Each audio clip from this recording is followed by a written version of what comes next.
Hello everyone. All right, I'm going to start this live stream. It seems safe to do so at this point. We have a breakout commencing. Obviously we could still reject. Get the link shared out here. I wanted to wait till the range broke just to avoid the live stream curse of ranging price action. But maybe we generate one here anyways. Some aggressive longs coming in here. I'll kind of explain what the characteristics of order flow have been in a moment. Live stream starting now.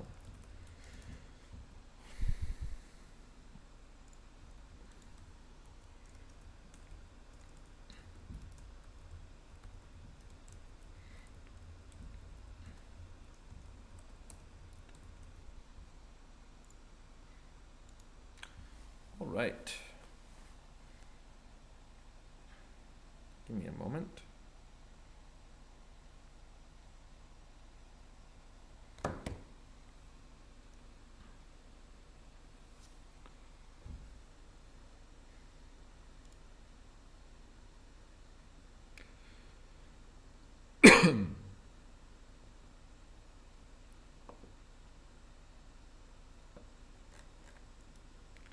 Yeah, these are 1 minute candles here. Some aggressive longs opening here. So basically, I'll just kind of give a recap of where we're at. I'm not going to be surprised to see some volatility here. Maybe take out some of these aggressive longs. That's kind of what's been happening in this range. Aggressive longs wiped out, aggressive shorts wiped out. But generally speaking, it's all been quite bullish in the context of this uptrend, with really aggressive selling at the lows. You know, this wick earlier today stops out a bunch of shorts at the highs, and then a bunch of shorts chase back in at the lows and get stopped out again. And that's kind of been a lot of aggressive shorts been chasing every retracement. So let me go here really quickly. So I was mentioning in the Discord earlier today, before I went to sleep,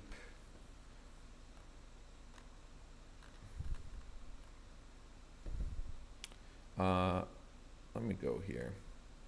Just want to point some of this out. So I just said earlier today, significant high taken on Bitcoin, testing local uptrend now. So we had this wick, and then we came straight down into our local uptrend. And just pointing out the order flow, 1 minute order flow, squeeze a bunch of longs here in this candle, 47 million positive delta, and then we run out the shorts. But the order flow context here, even though this looks kind of scary, still bullish after that wick and rejection, just testing the lows of the range, holding up all structure. So I said zoomed out, order flow still keeping bullish divergences intact in the context of an uptrend. Some aggro longs on Bitcoin USD that open at the highs aren't run out yet. I said I know all this volatility can be a little spooky because I'm in swing longs from lower. And probably some scalp shorts around these levels at a minimum, you know, scalping these highs into these lows, certainly. But in terms of the overall bullish thesis, all bullish structure is holding and order flow still bullish. So it simply doesn't make sense, in my view, to get spooked out of swing longs. Just need to accept the risk and that there's going to be some volatility. And I'm referring to holding longs from lower, holding this long from lower. You know, the question is, where do you close? Do you take profits? Do you hedge short? But for me, it's just been a strong uptrend, levels breaking out, bullish divergences on every time frame, some aggressive selling and shorting squeezed out, downtrend flipping to support, even this morning, or depending on what time zone you're in. Again, just uptrend holding, big bullish divergence, lots of shorts coming in and getting squeezed out again. Nobody was really believing in this rally. So anyways, it's kind of the characteristics that you would end up seeing in a strong uptrend. Kind of joking a little bit in the Discord here. Just saying they still don't believe. You know, right at the highs, right before this breakout, another 10 million short opens. said, oh, come on, man, believe in something. Anyways, so it's interesting to me because a lot of times you see really aggressive longs on anything that looks kind of bullish. But what we're seeing here is, in my view, this is kind of the most bullish thing we've seen in a while, which, you know, you're coming off a nice sweep of an established low into kind of a V-shaped grinding uptrend, breaking out levels, reclaiming. But for some reason, you know, whereas you might have seen a little bit more aggressive longing into some of these pumps, everyone just wants to sell and short into this, sell, short, short, short, and people are just aggressively shorting the whole uptrend.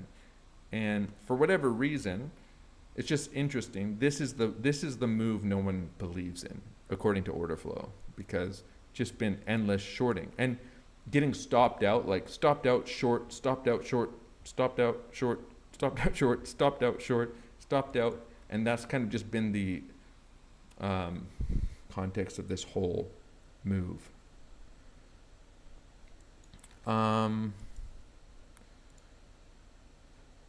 Yeah, 85K is still possible, but I'm trading this idea separately. It's not, you don't really invalidate a level per se. I mean, those range lows are going to be interesting, but if you go back 2 live streams ago, I said, I'm taking this long, targeting all-time highs as just a separate idea, right? I'm going to trade this idea. It's a strong idea, and I'll trade the 85K idea as a separate idea. And I'll take a stop on this if it doesn't work. But, you know, as far as Doge goes, so you said, kind of sad that Doge didn't sweep the double bottom with equal lows. Now, a triple. Yeah, I'm long on Doge, and I'll just kind of cover that briefly. We can take a look at my my mad scientist attempt at some Elliott waves here. But anyways, I was updating Doge a little earlier. So basically, my Doge perspective here is I've actually been long on Doge locally here. Really looking at, I'm just gonna laughing because I've been looking at some bullish ideas on Doge, saying, well, let's assume that the Bitcoin lows in. You know, we have this kind of trend line breakout retest idea to look at. And anyway, so earlier today, I basically said, or last night I said, I would long a sweep of these lows, but I'm going to be long anyways, right? I'm kind of long off of everything. Where did I put that post? I said, okay, so I'll show this on the chart in a second. I said, this whole idea here looks okay to me. Even a little lower, take the GP, take more of those local lows. Personally going to be long off anything like that. Breakdown always possible. But just kind of saying that this all still looks okay to me on this retest, be long off of anything. Then this morning, I said, good day, just want to say I'm still long. There's like this bullish scenario and this bullish scenario. And I kind of have an Elliott wave idea here of, I'll kind of go into it. But so anyways, it's funny, I didn't update. I said, has the look of a triangle here for a bullish case locally, right? And that kind of has easy invalidation. And we kind of start pumping out of that triangle there. So anyways, I'll review that on the charts really quickly. I think there's some really bullish ideas on Doge, but gonna want to keep an eye on some of this. I'm actually gonna set an alert. We'll set some alerts here and up here. But the bullish idea, I think I do need to do a little bit more work on some of these internal counts. But anyways, the core idea here is, let me get rid of this corrective stuff, is that this is a we're in a 1 2 1 2 1 2 1 2, and we're heading towards all-time highs and potentially beyond, right? But internally, we have some kind of key ideas to look at. So the really bullish idea, not taking those equal lows, kind of requires us to hold all of this locally bullish. Let me just get rid of this. Locally bullish structure here And it's kind of easy invalidation where we're coming off a major low here. 1, 2, this is just a complex correction, A, B, C, W, X, Y, little triangle at the end here into another leg up. And basically, you know, I said in the Discord that what's nice about this idea is, I said I will likely cover this as more structure forms, but assuming we hold a local breakout and the overriding count is generally accurate, the ensuing trending pair I would suspect to look something like this. Just trying to provide a very general and indeed speculative idea of what I'm targeting. Wait, did I not see? Oh, maybe I said that in the general chat. But just the nice thing about this is if it's going to become invalidated, the locally bullish idea, it's like right here, right? You basically need price to keep going straight up because the whole thing is we're impulsing out of this triangle. All this should be claiming, all this kind of trending structure retest, all this should be holding into much higher. So I'll tell you what the major ideas I'm looking at here on Doge are, and they are bullish. What all I'm trying to do here, just to kind of give you a sense of the method behind the madness, if there's any at all. So I'm just looking first off at major horizontal structure. No need to overcomplicate it. We have this trending structure. I know it looks overcomplicated with the count on there, but we have these major highs aligned with this GP. We have this trending structure, probably a reactive area. Like if this starts pumping up, these highs are likely to be reactive. Wouldn't be surprised to see retracements. And so we end up with this really simple idea for the bullish case. Anything is possible. We can reject here. Taking these lows even looks kind of nice in some scenarios. But anyway, so this is for the bullish scenario. Also, this is all trending structure. It looks really nice. And the initial idea that I was trading off of for the bullish was just a breakout of this and a retest. That's what I showed a few days ago. I think it looks clean. And then we end up with a nice trending structure here. But anyways, kind of just looking at where I'm expecting kind of liquidity, reactive levels, you know, up above these highs, where you could look for some retracements, these highs, you know, maybe flip SR levels. And then, you know, maybe this ends up being in the strong trending scenario, a trending type of move. So it's just a general idea. As far as the Elliott waves go, I mean, you're just sort of, all I'm doing is just kind of saying the internal structure here should be impulsive, right? Like we should have a wave one, within a wave one, maybe some extended waves. 3, we kind of got to make our way here with some bullish structure. And maybe some minor pullbacks from here. Keep all this 1, 2, 3, 4 intact. Move up to wave 5, take these highs. Maybe that's our next degree, wave 4. Come up, take these highs again to the trend line. That could be a really reactive area. You know, where do our fib extensions start lining up as we develop more waves?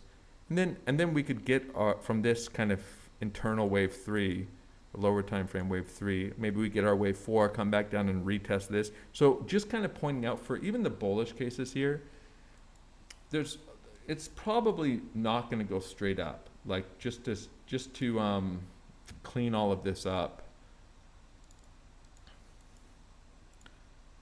Like this kind of stuff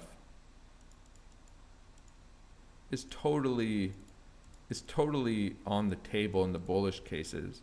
And then you kind of end up with, you know, maybe some reasonable TP targets up at the highs, maybe some opportunities to, you know, take an established low and get a continuation trade, maybe some hedge short ideas up here. So anyways, I'm kind of interested to see how this move works or plays out, because at first it kind of looks like an awkward low.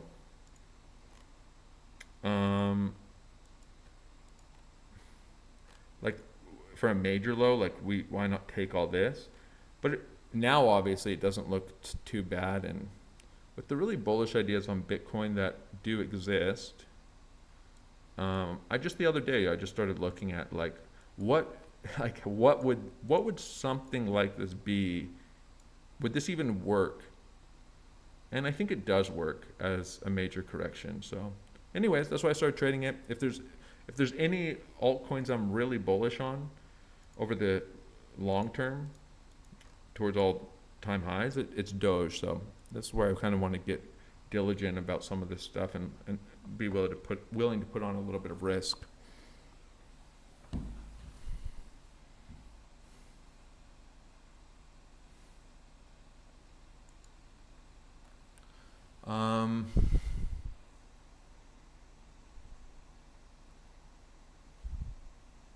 I would love to see some continuation on this squeeze and get like some major interesting stuff in order flow. It's almost, some of the really crazy stuff is almost not even actionable in a way, because you just see it. I mean, you can from first principles, but you just don't see it very often. And it can all develop really quick. I'll do my best.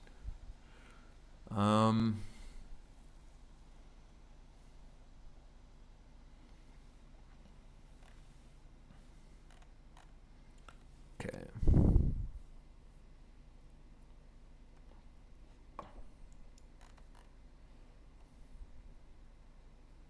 Oh, and I forget if I even talked about this today, but my eye is certainly on, there's a really big short still open here from the lows on BTC USD. Is still holding. It's probably $100 million plus short, so still holding and deep underwater. So I'm kind of curious to see when that pops. I talked about it down at the lows when we were on the live stream, and it's not typical behavior to see this kind of short holding for so long. So it's interesting. And just keep an eye, like right now we have a lot of aggressive longs starting to open up here and getting put underwater. So keep an eye on this, because they can get wiped out here pretty quick. And it's probably more likely than not that they do, but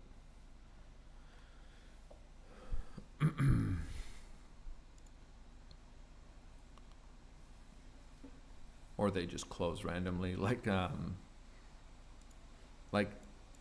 this is kind of an interesting thing that you don't really see that often. Like when we're coming up to the highs, there are some breakout longs, but what people are kind of doing, like we're coming up and grinding back up into these highs, is you're seeing just like people closing their longs really aggressively, like right at the top, 9 million. You know, here we have some shorts get stopped, really aggressive longs closing 12 million. We have really aggressive longs opening here, 47 million, but then instantly closing just on like the smallest little tick back down on the 1 minute candle, 24 million close. So it's just going to be interesting to see. It's like people are kind of, it seems quite emotional, like really big long positions opening and instantly closing on the slightest pullback. And so even though these are kind of trapped longs potentially here, it's just going to be interesting to see if they just instantly are closing anyway. So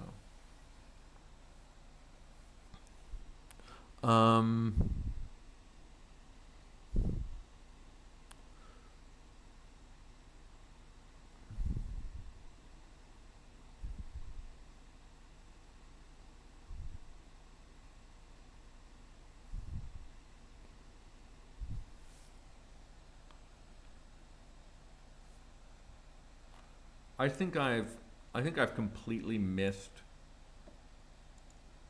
Trump, probably. Let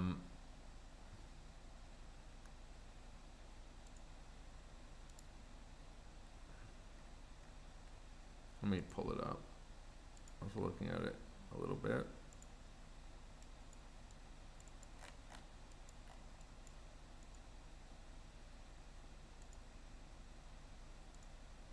Bouncing off the GP, there was a nice setup actually today. Probably could have kind of a little preoccupied with some other positions now, but I can see where I could have played this much differently here. I mean, I basically could have just taken like the more aggressive variations of some setups that I took on some other altcoins, just taking that on Trump. Like right here, you know, we took this low. I wanted this pivot. We took this low. I was still interested in having a long from here. We just bounce off the GP, take all these local lows. I mean, it's the same concept as the major low we're bouncing off on Bitcoin. Just come sweep all the lows, reclaim them. That could have been a nice tight long set up, even just up into the range highs for a TP1. I think for me, this is the major level above on Trump, the major level of interest. These lows are still of interest. Look for something like this. If we break out, then look for higher. But I don't really have any other thesis other than watching these highs, and these lows for potential short or long setups. New York open in an hour too. So, you know, there's still ideas of just coming down, like, you know, run these highs up here and then just come back down and run all these lows back to 97K. Like, this is pretty standard, but there's also ideas of just impulsing, grinding higher. But like in a bullish context, like, you're not surprised to see things like this, right? Like, it's coming somewhere. It's coming somewhere in this uptrend. Yes, price can obviously trend strongly without a major pullback, but in the context of the uptrend, you know, seeing something like this come and take out all these lows. So the point is this, like, for the swing trade scenario from this low, even if price is working its way towards all-time highs and beyond, at some point in this trade, it's very unlikely that we don't get something like that, right? Whether it's here or here, those can be potential opportunities.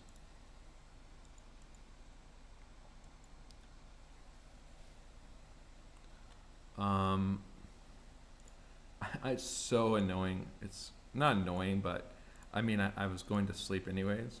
I do want to show this. This is the 1 minute chart on Litecoin. So I talked about this on yesterday's live stream as well, about long setups here on Litecoin. So I'd mentioned in the Discord this idea of, you know, Litecoin on the 4-hour chart here, we're just coming perfectly into this trend line right at the point of control, and locally there could be some, you know, nice long setups here, just either on a breakout or retest of the lows, something like that. But, you know, I talked about it on yesterday's live stream too. So this idea of just why not long off this trend line. But anyways, we ended up, I guess I actually have to go here. It's just kind of funny because I had a Pico bottom long on this red circle. I'll go here.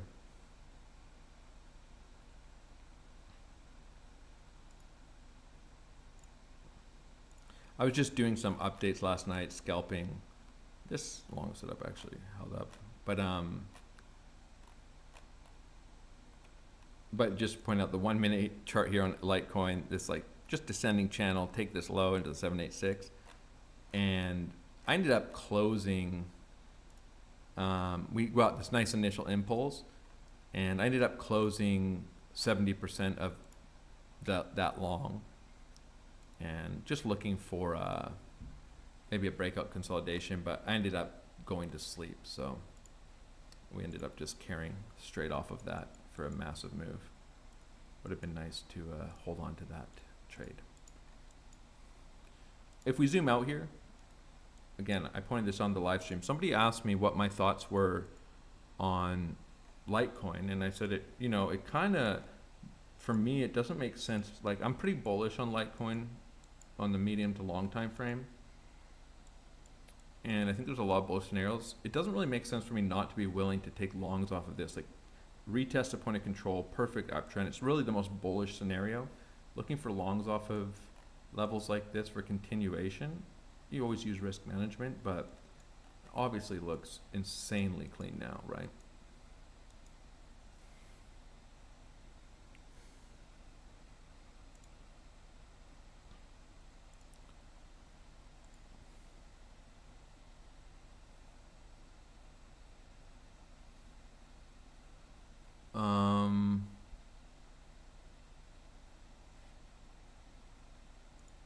Yeah, I can take a look at some other charts. I mean, obviously, we are. Oh, I'm in an XRP long too. I don't think I updated. I mean, I updated the idea in the Discord, but I didn't update that I entered the long. I'll look at some of these other charts too. And obviously, I'm kind of. I had this long idea on XRP too. So I just said before I went to bed. I'd mentioned this on the live stream yesterday too. Just this idea of taking these lows and reclaiming them on XRP, just like a nice little local continuation trade.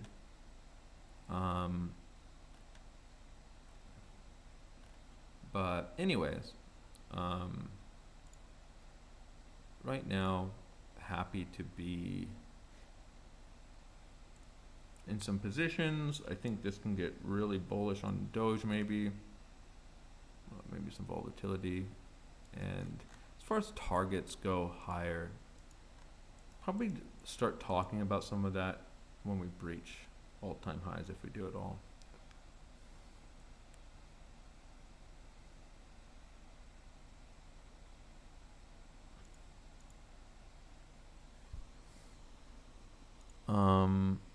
Yeah, so see here another 14 million short opening on aggressively. So, I mean, people just relentlessly selling and shorting into this. Like, it's literally a nightmare for people trying to short this, because, like, when you look at order flow, it, like, you can just see aggressive selling this entire time. A lot of this is shorting. That's why I've been saying that, you know, I, like, the other day tweeted short squeeze incoming. It's not just the shorts that have piled up here, which, oh, I'm kind of lagging, which many have.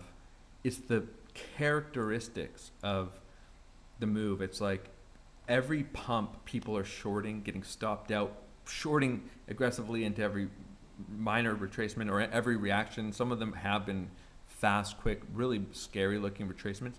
Pico shorting the bottom, getting stopped out, Pico shorting, and just over and over and over. Like because what it is like, clearly no one thinks this move is going anywhere. This is the fake out. This is, or they wouldn't be doing this, right? Like, and so what happens is there's a lot of people sidelined. They're not in longs. There's a lot of people shorting. And if price does just keep pushing higher and higher, they've shorted the whole move up, and then all of a sudden they're chasing in. Like, you start seeing all these sideline people start realizing, oh my God, we're just breaking out to all-time highs.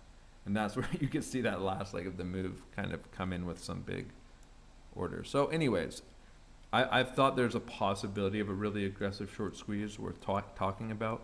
And it's a sideline squeeze as well, not just a short squeeze. But it's interesting, right? I mean, aggressive short, but just boom, closing, reopening. Like the move is kind of largely fueled by that type of activity. Oh,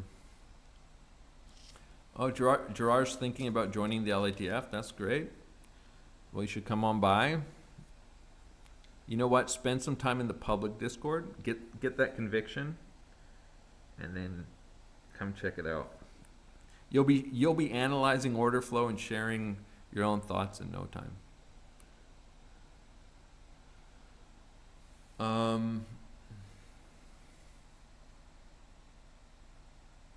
All right. So yeah, a lot of people wanted me to look at ETH. Actually, it's not a lot of people. I think it's just one person spamming ETH over and over again.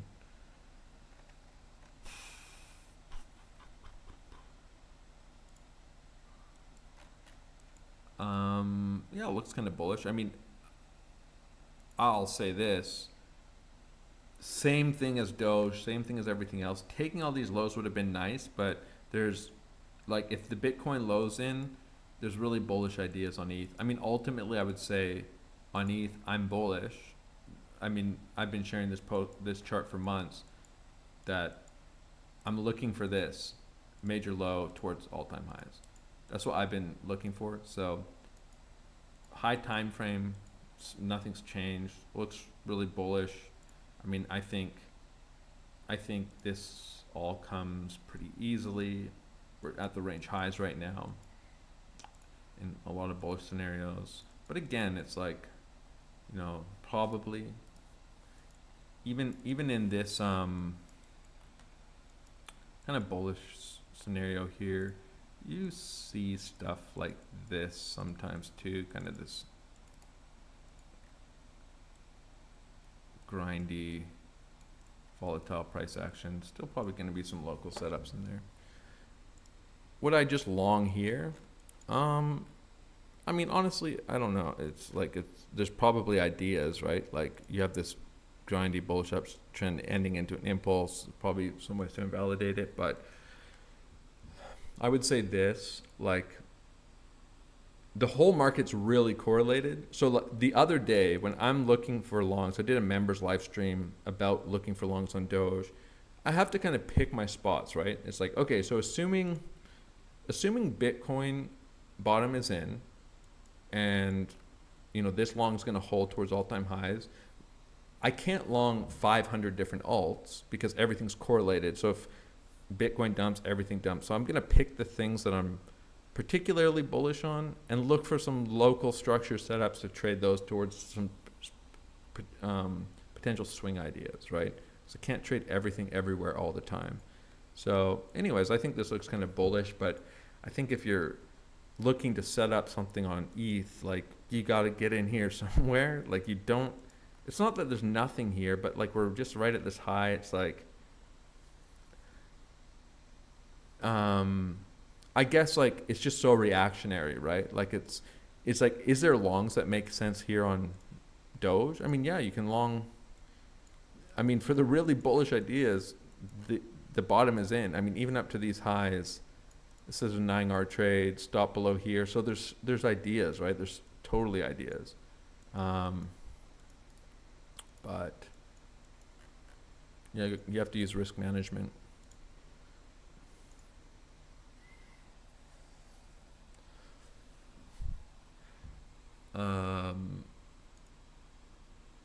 Someone wants me to look at Popcat. I said yesterday I would look at a few charts. I mean, I'm kind of more interested in just being long, watching some of this move into the New York Open, chatting a little bit. I know I said I would do chart request yesterday, but I also don't really feel like it. I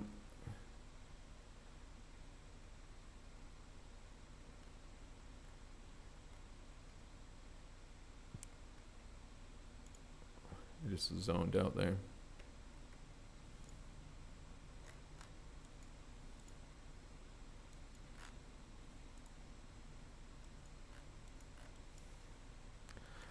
I do have to say, you know, Popcat. I am curious. Like people will spam me a chart and they'll just be like, look at this chart, and like the chart looks, it's like a brand new coin that just looks like this. And it's like, okay, it's just like, it's like, what's there to look at really, right? Like, could it go up? Like I've been asked to look at charts that have like 2 candles on them that look like this, and it's like, there's nothing to look at. It's, could we bounce? I mean, yeah, we're testing out these major lows and we're in a downtrend and whatever, but it's just like, I'll be honest. I mean, this is all tradable. Of course it's tradable. Like, I guarantee you start pulling all of this. This already looks, this is a parallel channel. Oops, that's not what I meant to pull. This almost looks like a perfect parallel channel. Like all this stuff is, you can apply all these concepts to any chart, right? You have this grindy downtrend, also kind of actually looks like it was channeling. Pretty close. You know, you break out, you take these local lows, like it's all the same structures. Everything's the same, guys. It really is. It's all the same thing as every chart. Like, you know, this is this. This looks kind of good. You know, this is a nice clean setup. Take these lows. Nice time validation, long setup. For the bullish thesis, you're breaking out of the downtrend. You can just kind of find the same ideas on every chart. But, you know, so what's there to say about it? I mean, do I think it's, for me to have, like, to have a really bullish thesis, let's say on Popcat, like what is the thesis? It's basically just like, yeah, it was really popular coin. We nuked all back to the major lows and we might bounce. But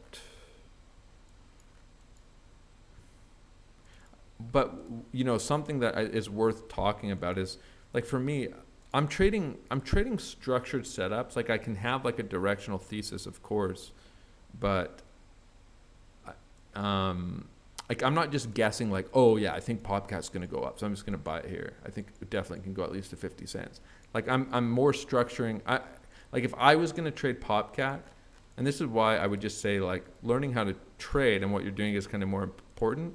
Like, you're just looking for nice asymmetric risk opportunities, high probability setup structure. It's like, okay, we're in a downtrend, it's breaking out, you know, forming a high, maybe look for something off a higher low.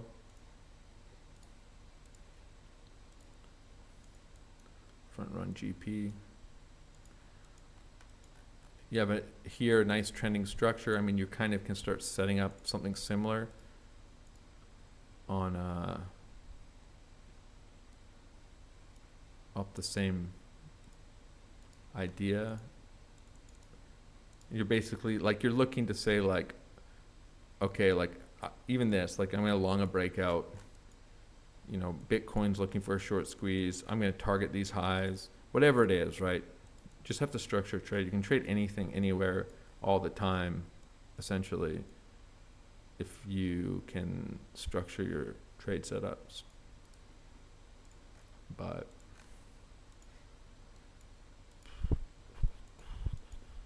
yeah.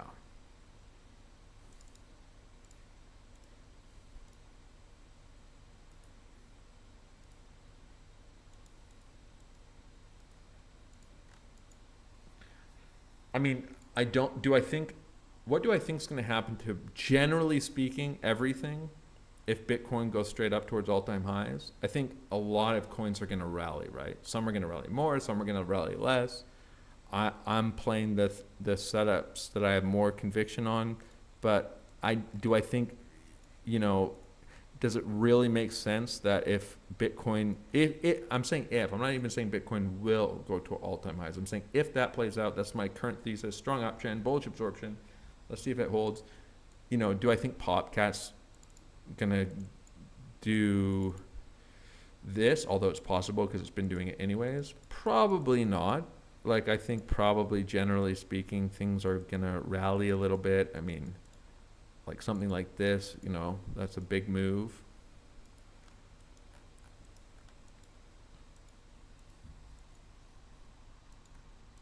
I do think I'm gonna get away from Popcat in a second, but it's so applicable to so many coins right now. A lot of people are in they're trapped in this feeling of like, a lot of people got wrecked by this chart, for example, a lot of meme coins. And so the thing that everybody was talking about, the hottest thing, it's like this, you have to have Popcat. Popcat's going up at 10,000x, just went straight down. And now there's going to be a lot of people looking at this chart. It's down 90%, and they're thinking, oh my God, like the opportunity of a lifetime is here. You know, Popcat's whiff, everything is down 90%. Like, this is my chance. If you go back to 2021, a lot of these charts just look like this. I'm not saying this isn't about Popcat, but I'm just saying, don't get too caught up in this idea that this is like, no one saw this coming. Oh my God, I can't believe it. Popcat went down 90%. But now, like, this is just like, I got to bag hold this thing, because when it goes back up to all-time highs, I'm going to make so much money. Now, I'm not saying Popcat can't go up to all-time highs. I'm saying go look at the equivalent charts from, I mean, any other time in history, including this quote-unquote cycle. And you're just going to find the same thing where these coins don't recover. They just go sideways and they're dead because they're just a pump and dump. They're like not the future of finance, as you would say. So just be a little careful about getting too fixated on charts like this. I'm not saying they're not tradable. I'm not saying there's not opportunities. I'm just saying I think a lot of people just want to hear like, oh yeah, buy Popcat now. It's 1,000% away to all-time highs and you're going to make a lot of money.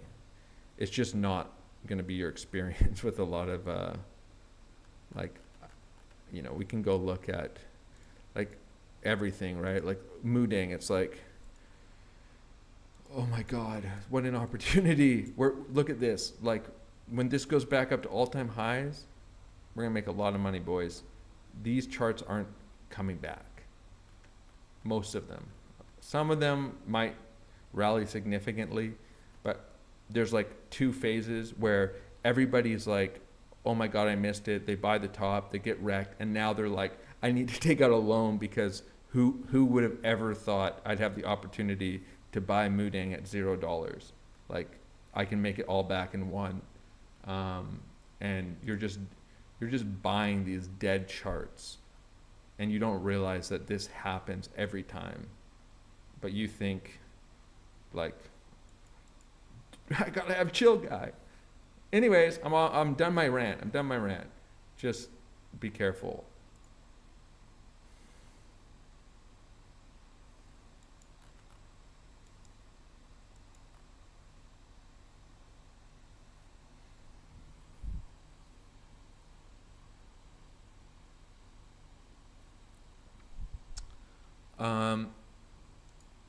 Yeah, I guess I could mention Pepe because my long-term thesis on Pepe is that it becomes one of these dead coins.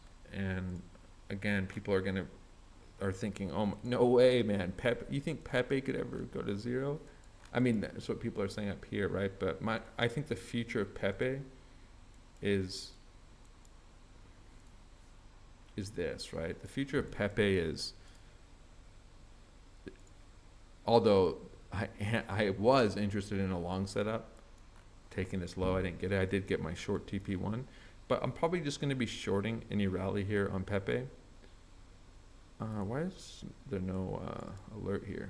I'm just going to move to another chart. Did it get deleted? I swear, I mean, these alerts do just delete. But anyways, you know, long term, so I have these bullish bets on something like Doge, okay? I'm still willing to place bullish bets. I'm bullish on XRP. I'm bullish on Litecoin. I'm bullish on some different stuff. I'm bullish on Bitcoin. But I'm also going to play some bear bets. So I'm not just going to be long everything. I'm going to look to be shorting Pepe back to zero. And then, you know, maybe at the end of the year, I'll be doing a live stream and people will be like, oh my God, look at Pepe. Please. When Pepe goes back up to all-time highs, we're going to make so much money.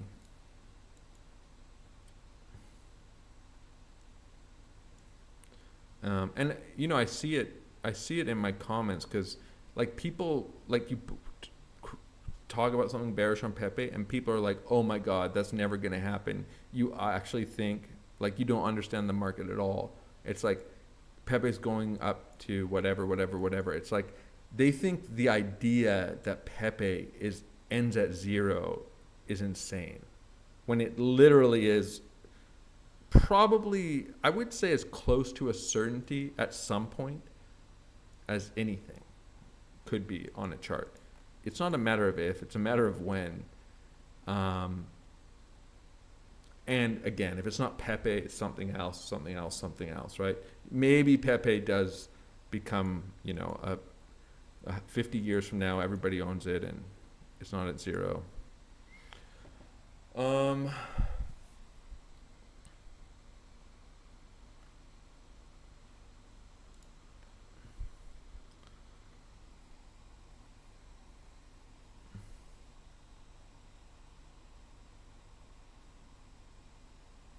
Yeah, I mean, again, like someone said, Doge didn't go to zero. Not just someone, Citizen said that, and so they'll use that to be like Pepe is like the next Doge, and it could be, and I could be wrong about Doge. Like Doge could just go to zero. I think if you're gonna place a really a kind of like a blue chip meme bet, Doge, one, the chart looks really good, and two, there's definitely so many potential narrative catalysts for Doge, right? With Elon Musk and SpaceX and government agency that's or a non-government agency that's operating right now in every headline of every news broadcaster is named Doge, and it's just there's so much potential for all of these catalysts. So between Twitter or X, I'll be right back. By the way, give me 2 minutes.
I, I'm back. So I would say something too, like I know some of these kind of like ideas become memey in a way, but and people are like, oh yeah, that's what everyone thinks. I don't know, maybe they don't think that, but think seriously. Like it's probably likely they're gonna do some sort of they call it the strategic. What is it called? The crypt or digital asset strategic reserve or fund or whatever that Trump wants to do. And it's not called the Bitcoin; it's called the digital asset, right? Or the crypto asset or whatever it is. But what's going to be in there? Even if it's just a token gesture, right? Like maybe they're not holding $500 billion of all these cryptos, but if it's not just Bitcoin, what's going to be in there? Well, probably Bitcoin. Is it so crazy to think they're going to announce Doge in it? Like Trump just launched a meme coin. He's basically BFFs with Elon right now. Probably Doge is going to be in that. Something like XRP, probably you can imagine scenarios where that's in there.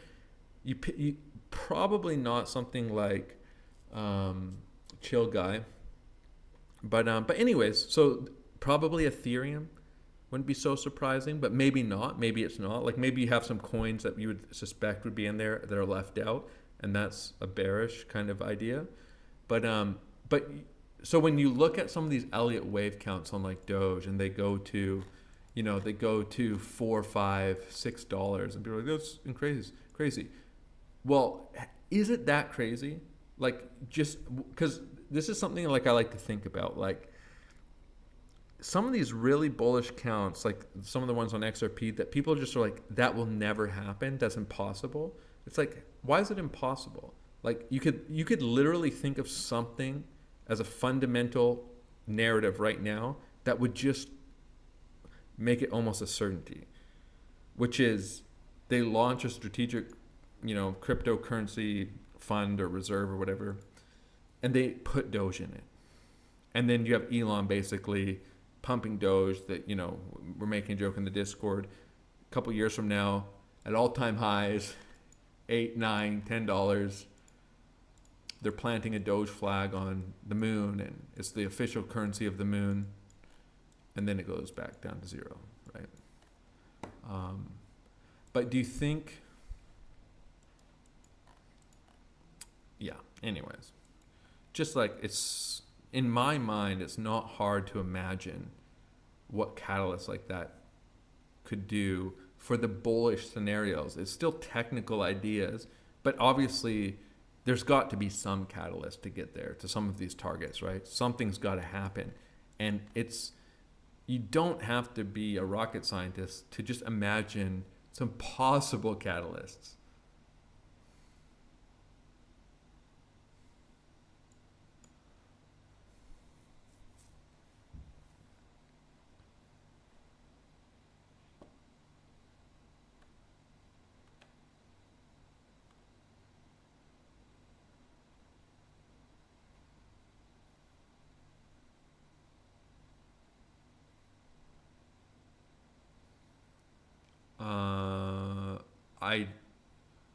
Wait, what? Some says, what do you think of the Titanic signal? That when major influencers and institutions reference Titanic, we should expect shit to hit the fan? I don't even know what you're referring to, actually. I just caught my eye because it sounds like something like a conspiracy or something. Like I wait for BitBoy to start tweeting about the Titanic and I know to get out.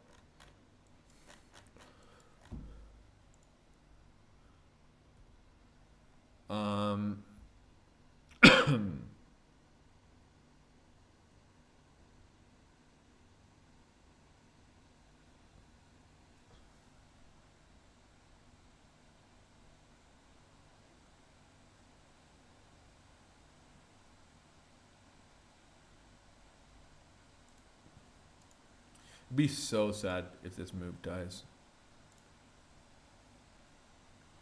and we just go back to ranging.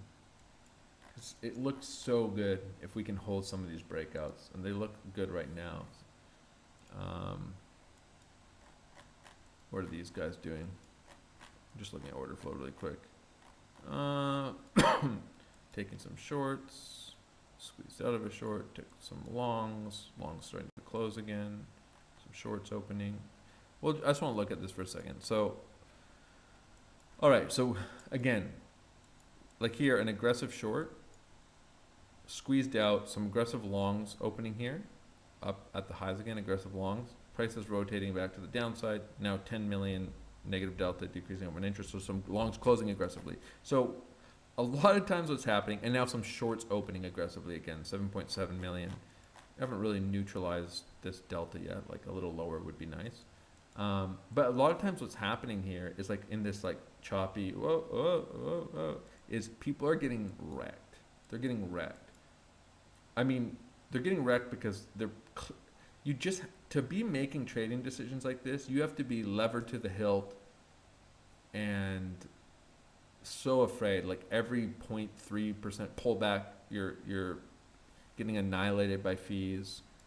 But anyways, it's just kind of interesting. Like, because what's happening is it's basically like, it's like long, sell at a slight loss, short, sell at a slight loss, long, short, and price is going up, market long, stop out, market short, stop out, market long, stop out, market short, stop out. And this is just what order flow looks like, this entire uptrend.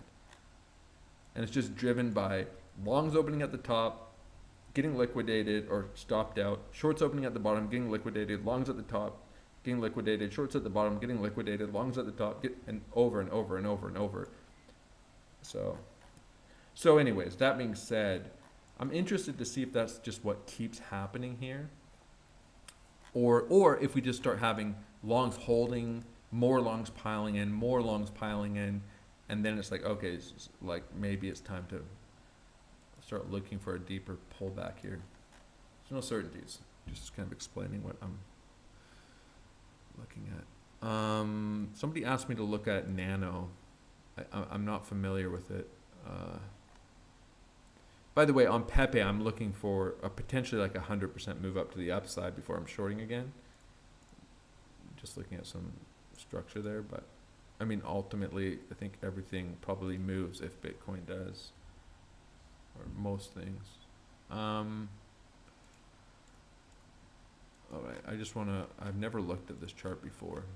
I don't think. Oh, it's just so hard to care. I don't know anything about it. Big.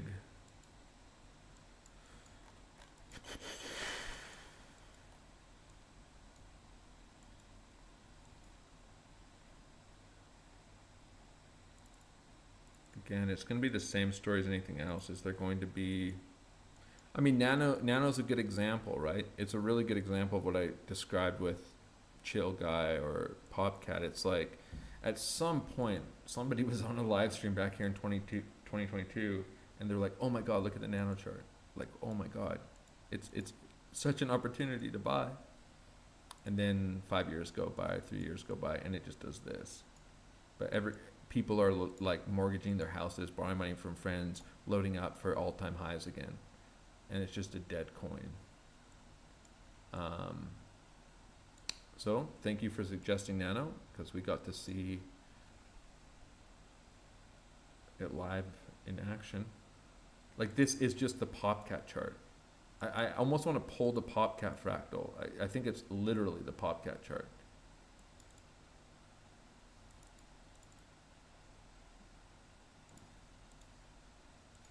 We're doing it.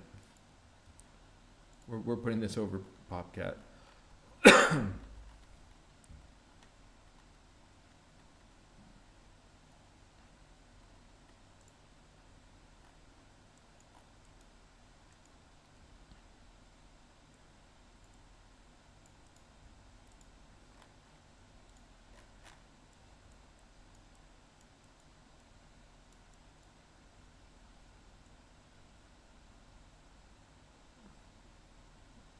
I gotta get rid of some of this.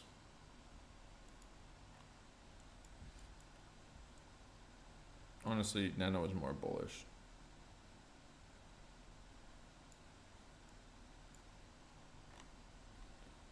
Like, this is probably what Popcat looks like 4 years from now, by the way. But anyways, let's go back to Nano.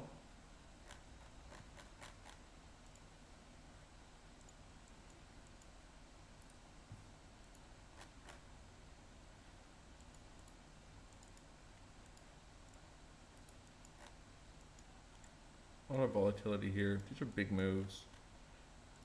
The tag of this low, like price just pumping. Like, what's the market cap on this coin? Is it like 100K or something? Probably not, but.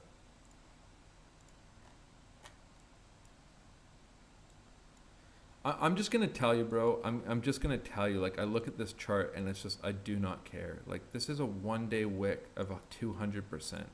It's like, I mean, yeah, like, if you want to get in here and trade this, it's like, you can, but it's just so hard. Like, there's like a million charts that look like this. I don't know. I mean, it could be back at all-time highs tomorrow.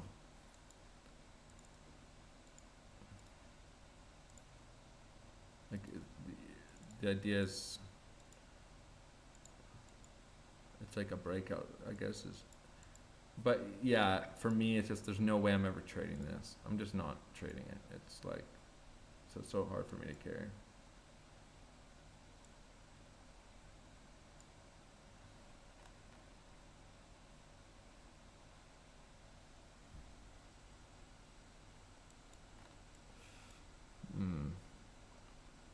Although this is Kraken, so this wick probably only exists here.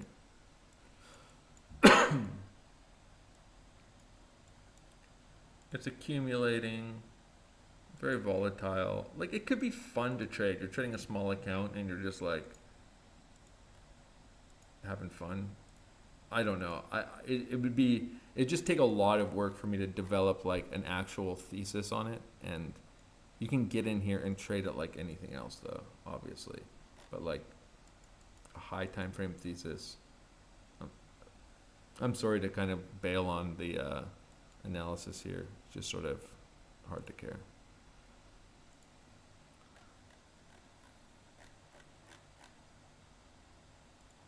We're kind of in a critical moment coming to the New York Open in 20 minutes. Certainly some pivot highs, pivot lows like to come in. Could see some volatility without invalidating the local bullish structure here, or we could just run it all down. Same on Bitcoin. This doesn't really invalidate any of the bullish ideas. Just be a big move to the downside, but it can be interesting. We're still holding the breakout for now. If I were to guess, I think there's a lot of scenarios where we just hold this rally somewhere in here. It's got a lot of longs that are open still, but been closing pretty aggressively.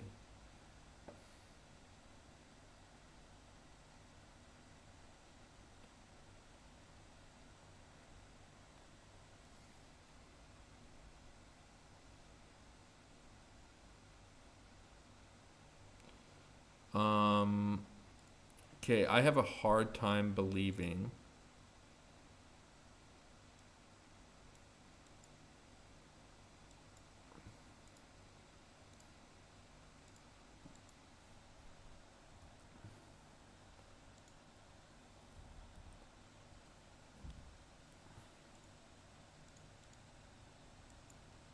hold on a second.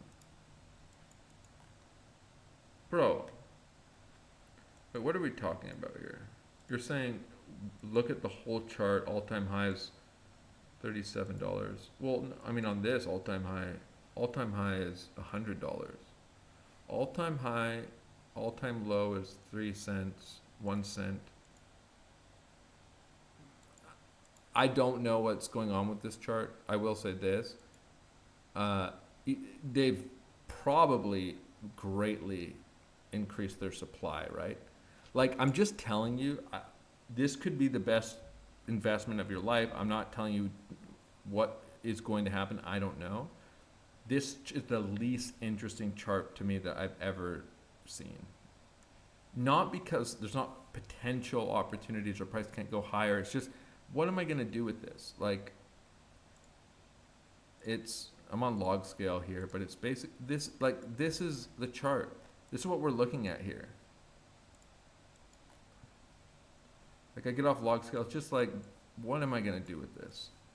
I'm sorry. Just do not care at all.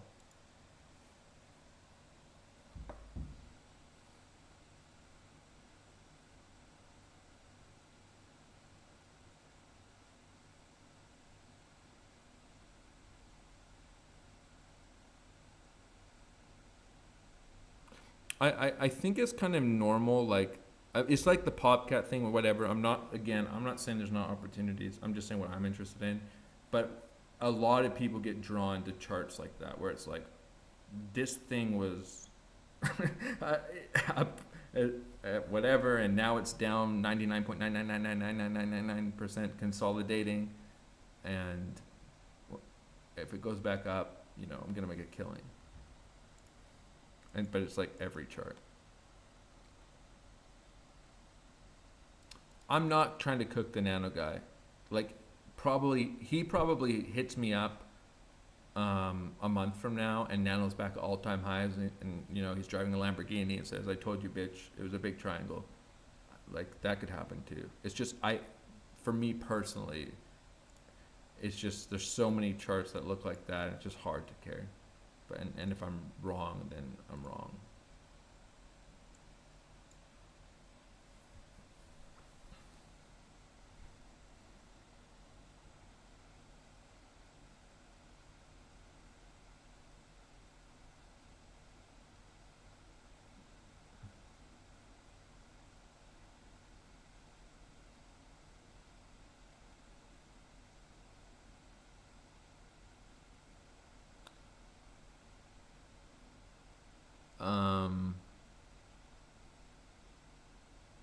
I'll just say, bro, just the 200% wicks on the daily chart just make me not interested. So even if there's another chart with like a different all-time low or whatever, or more history, I'm just not very interested.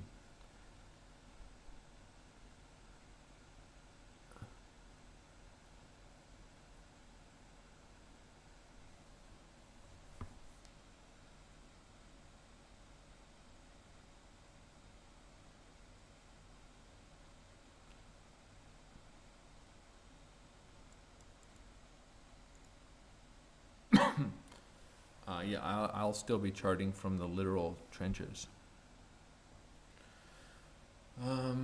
Okay, so there's a bunch of people, there's a bunch of coins. Check out Sui, Fwog,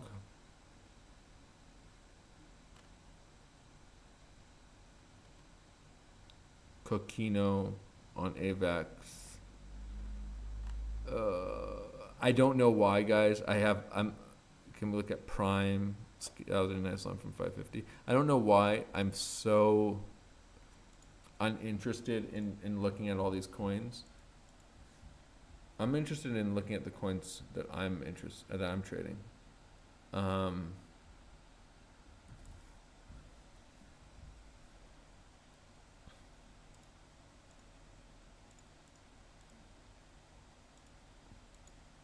Bro, you did it to me again. Like, dude, you gotta check out the Prime chart. No, it's okay. It's a little different.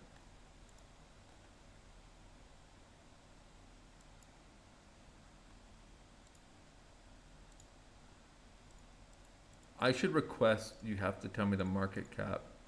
So probably the best chart to look at here.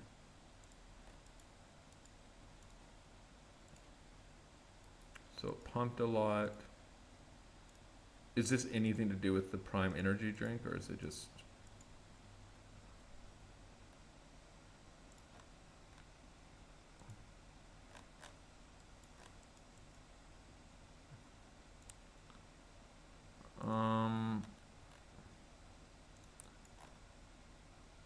yeah.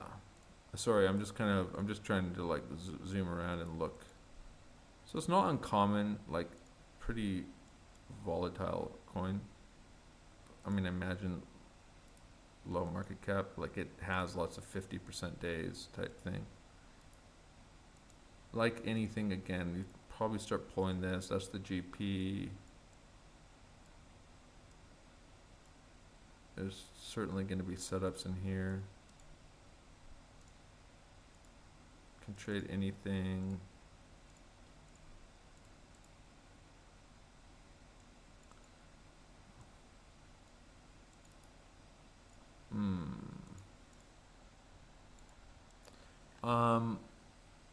Yeah, so you said you got a nice long at 550. So let's look at your setup here. These are some major lows to take. Probably some really aggressive downtrend in here on the, we'll go on the 15-minute chart that we broke up out of. Just to get a sense, this is a 15-minute chart. Just came in wick some major highs. Big volume up there.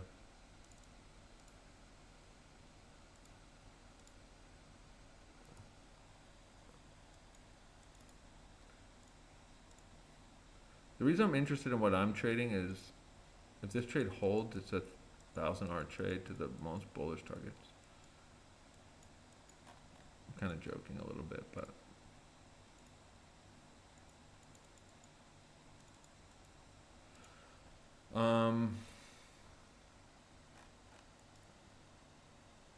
yeah, so I don't know what your trade setup. You're long from 550, depending on how your size, maybe invalidation under the lows, where you're targeting.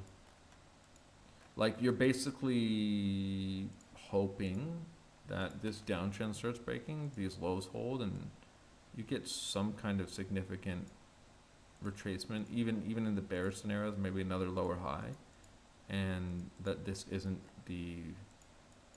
like the end of the coin.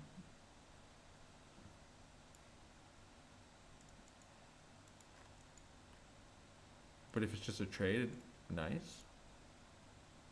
Very different. It's a very different idea to take a trade on something like this and to buy it as an investment with all your money, right?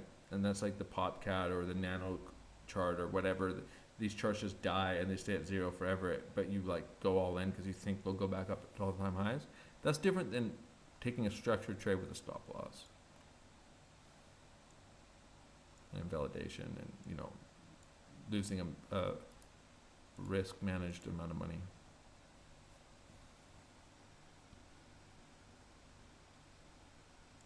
Someone says, spot the difference between the charts Lucky's interested in and versus charts people ask.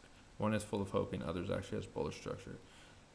Yeah, I mean, listen, you can create a narrative around anything. Like, I'm not even saying there's not bullish ideas on this chart or whatever. I mean, it's just, it's so hard to be interested in charts like this.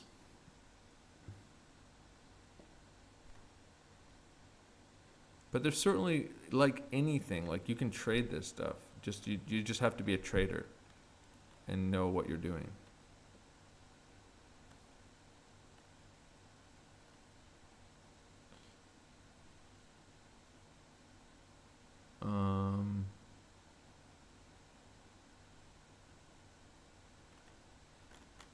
Yeah, I think Phil has ways to go. Okay, let's lock in here for the New York Open. I'm sorry, guys. This wasn't. I think, isn't it kind of more interesting if I just do charting and talk about the stuff I'm interested in, that I've done a bunch of analysis on, that I have a thesis on, than like look at all these dead coins?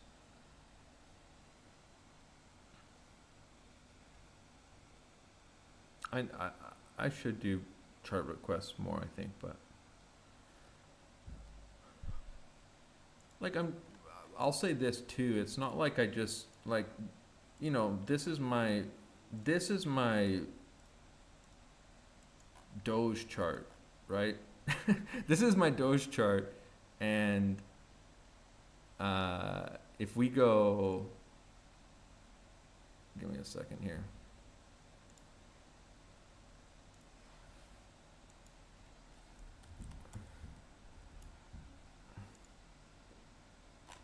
If we go back,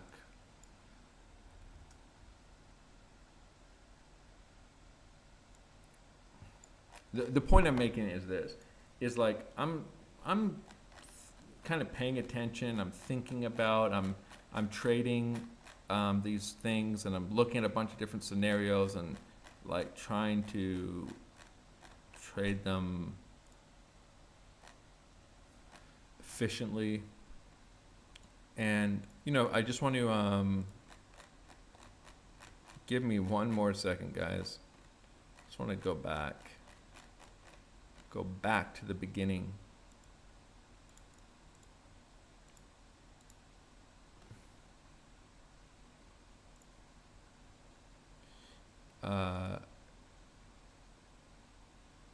You know, if we go back to here before this rally, you know, I'm longing down at 9 cents. I'm longing here 12 cents, 13 cents, 14 cents, and I'm trading like this is back last year in October. Like I'm trading my profit targets 42 cents. I'm looking at all of this stuff, and it takes a really long time, like hours and hours and hours, and like really thinking about the charts to like build up the thesis. And it's not like every trade has to have that, but you know, like it takes a long time to really, obviously I don't need to be keeping this on the chart for all you guys, but it takes a while to build up the ideas and set up the trade. So anyways, it's like I can only look at charts like this so seriously, I guess.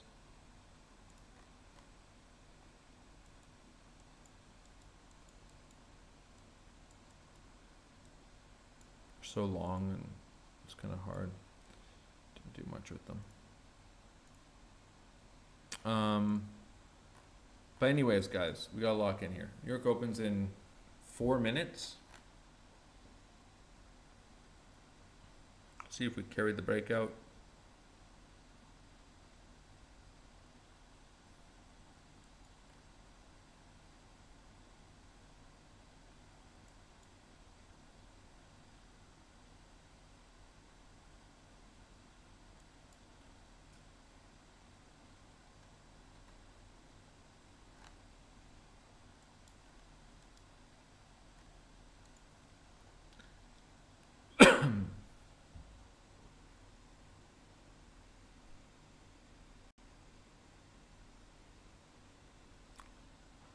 I mean, I'm looking at the charts at all times, really. I mean, I've been on the charts all day. I was on the charts all day yesterday, all night. Literally updating the Discord for, even after the live stream, like for hours and hours and hours. I didn't sleep much last night, actually. But the New York Open, some of the major, I mean, particularly New York, but, Asian Open, some of the different market opens around the daily close. They're a little more likely for major pivots and moves and volatility to come in around those sessions. So I like to pay attention to them, right? Especially if price is around a key level or idea. Someone says, why is Popcat dead but not Pepe, etc.? Well, I'm not saying Pepe isn't dead. I mean, I think Pepe probably more likely to be on its way to being dead, but the market structure of the two are completely different, right? The charts are completely different.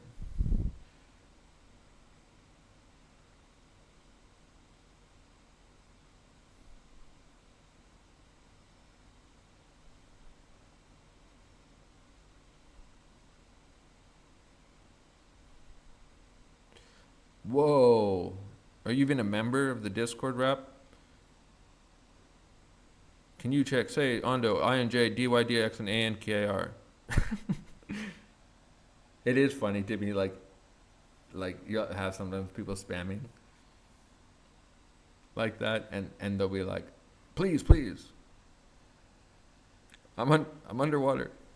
Get me out of my bags. No, I'm not saying that's what you're doing, but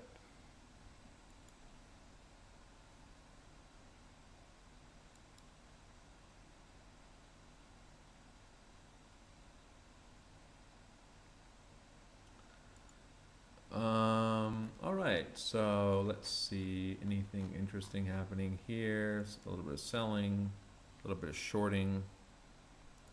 Why is my computer is like, I think I have some weird settings with my, this is kind of some aggressive shorting at the lows, nothing major. It's sort of offset a little bit with some longs, but there's aggressive shorts here.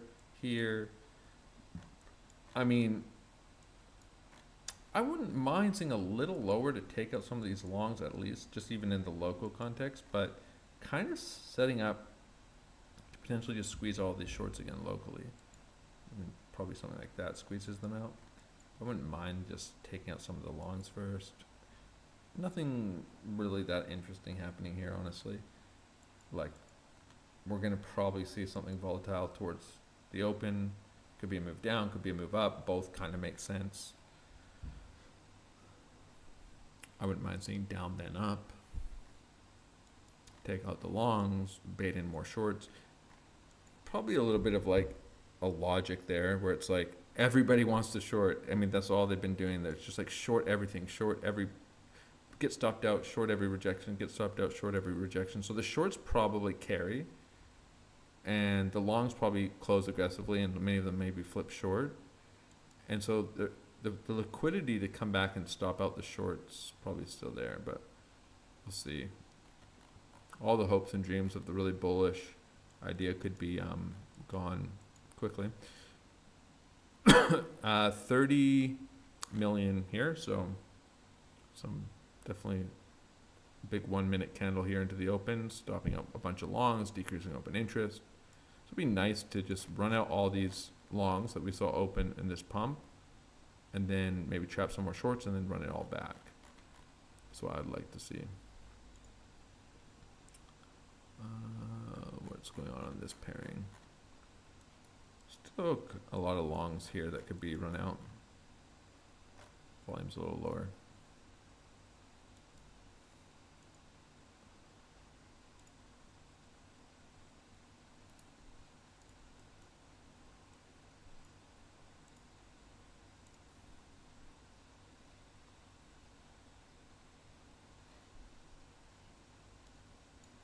I think the you know, the sort of like, oh, we're just in an uptrend and you know everyone's just getting chopped up again. Scenarios this, they'll like actually run some like, ooh, that's scary levels this, and the real like these are kind of like the three major ideas here.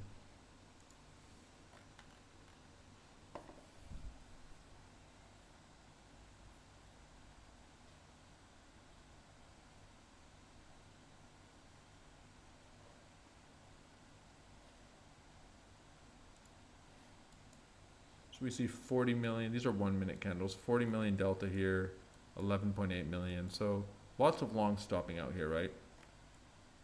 Similar to what we've been seeing, which is longs chasing in, getting stopped out. You can see in the CBD, longs chasing in. A little bearish divergence forming here at the high. Most of these are wiped out now. The ones that opened on the way up. Be nice to just see some more aggressive shorting here. We have some shorts sitting up here. Maybe some of them still intact. Be nice to see some more open and start squeezing them out, get absorbed.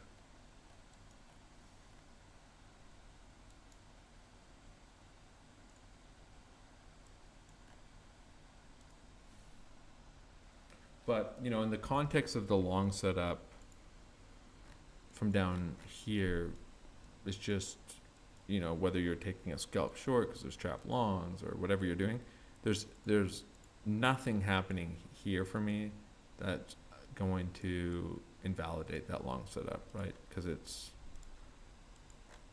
has nothing to do with, like, you're not in a long and you're saying like, oh, if we see any pullback, that thesis is invalidated. But still kind of interesting.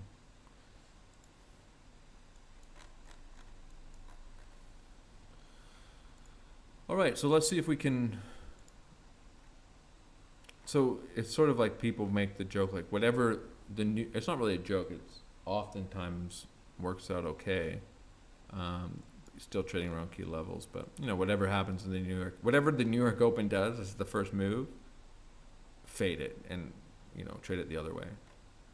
Like if it pumps, short it. If it dumps, long it. But you still want to be doing that around key levels with risk management structure. But it'll be interesting to see here. Lots of longs stopped out. Testing our local uptrend right here again. We've kind of rejected back below the previous high. So this is like a technical fake out, you could say, where it's, you know, it's a failed breakout. This carries or breaks down, takes these lows. All of this starts looking really scary, right? It's like, oh, we're breaking down the uptrend. Are we breaking down these lows? But all of this can obviously just reverse really easily. I think this is going to be, would be a nice long setup. Chase in some strength there. But still, no real structural weakness, just a big reaction.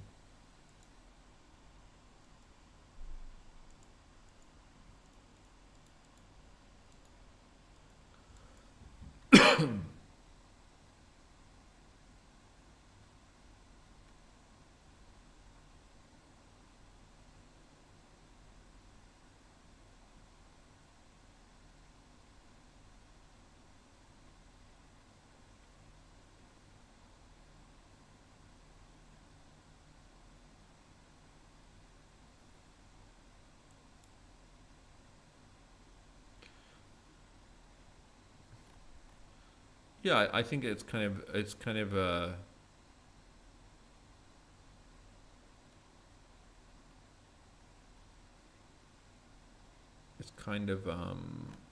weird. It looked like it could be a weird low for a major low, but now it looks kind of good, right? Like it's just one of those things where it's like it's like, oh, why wouldn't we take these lows? Like, how is this going to be a major low before an all-time high? But when you imagine it actually happening, range, wick the low, and then just rally, it doesn't look weird at all. It looks like so normal now as price pushes higher. This really doesn't look weird. It's like, it's basically this.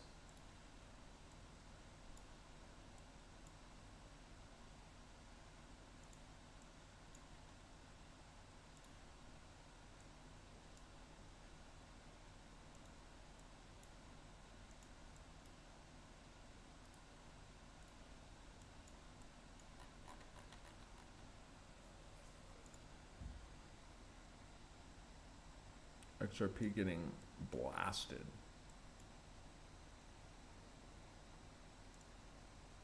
Doge getting blasted.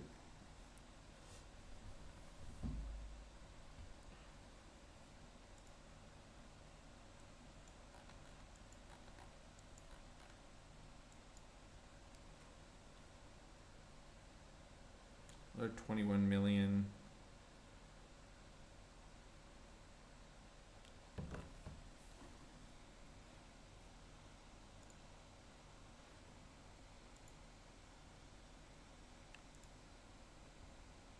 So now it's just going to be a matter of seeing if we start holding up here or start running for some horizontal lows. These lows look kind of juicy.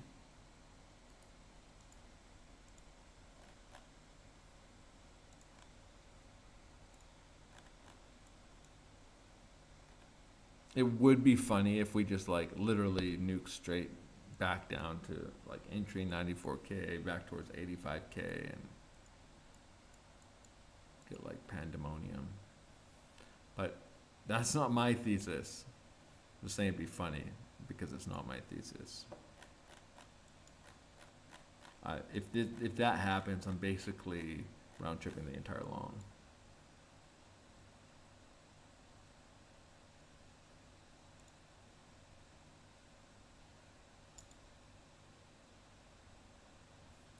My computer, I don't know what's wrong with the streaming. It's so laggy right now with this streaming software open.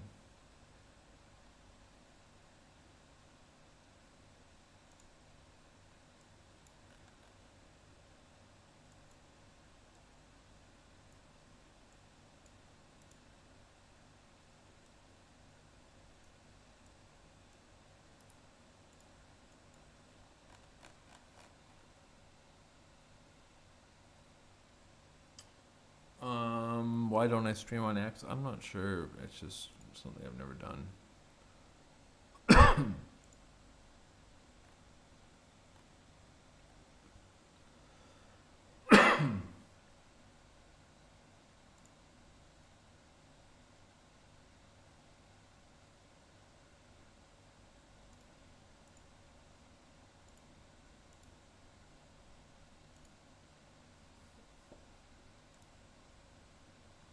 I'd like to see this loading.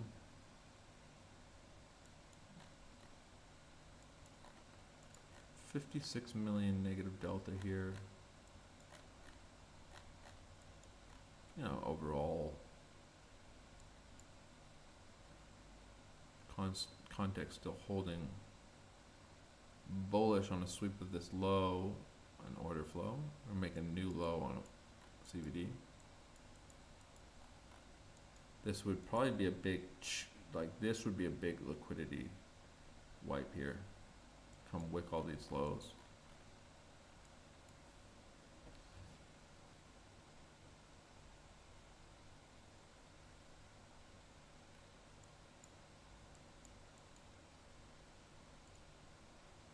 an interesting little long setup potentially too.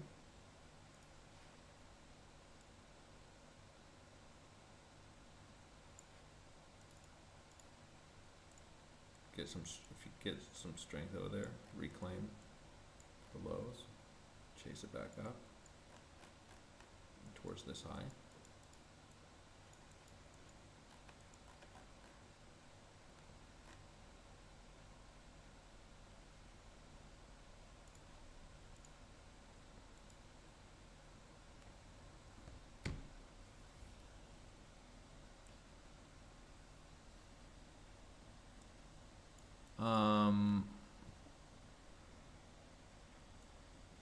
I mean, yeah, I think you probably could have shorted into this. Like, someone's asking, would you look to scalp short into the shorts if you would very low time frame? Like, shorting into all the aggressive longs opening up here, and then just looking for them to close.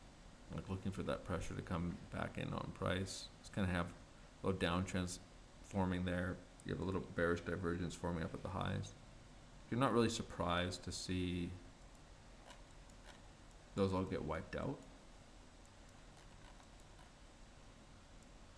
87 million long, 20 million, 17 million.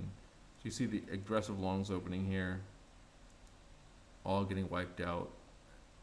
It's gonna happen in most scenarios.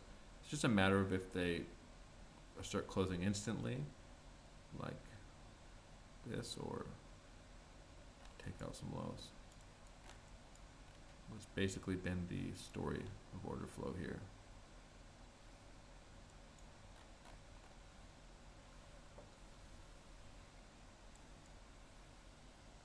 Certainly some scenarios where we don't even take the low, obviously, but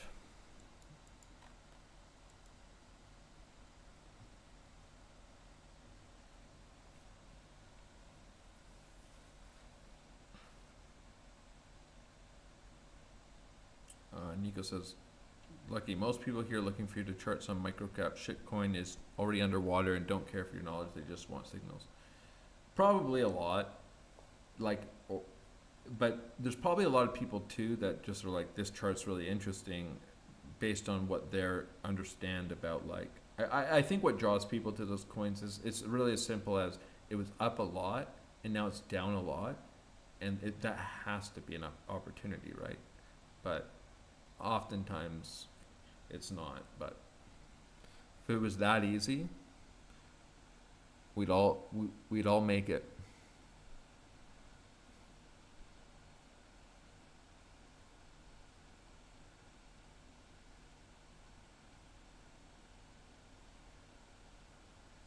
Some longs starting to open here. Probably some shorts closing.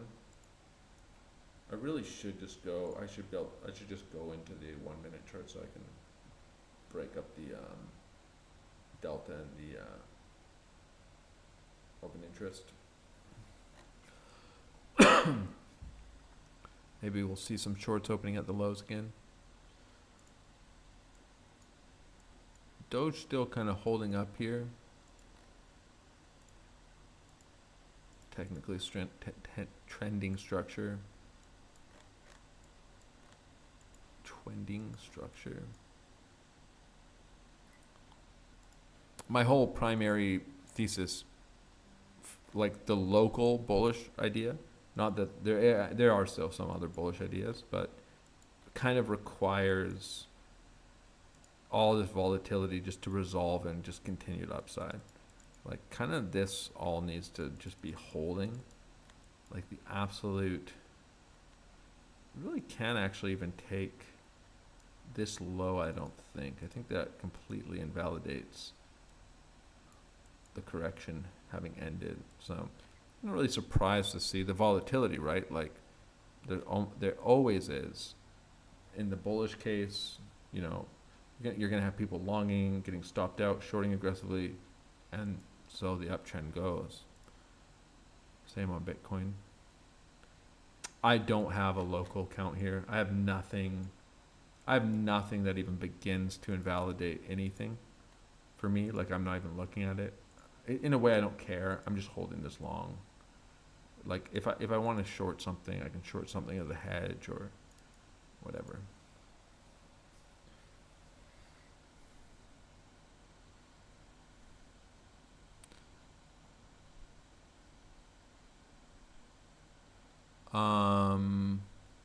Someone asking, can you demonstrate the correct way to draw a Fibonacci retracement? I struggle with identifying the right swing points. Should I always use the most recent swing low and swing high? No, I mean, you're kind of cheating it sometimes. Because the correct way, the correct way to pull it, first off, is like if you want to pull the retracement from this low to this high, it's always left to right, low to high. A lot of people don't ever think about this, but 61.8% here is a 61.8% retracement from low to high. Just want to look at the order flow here really quickly. 10, 19. So tons of long stopped out and now more chasing back in, basically.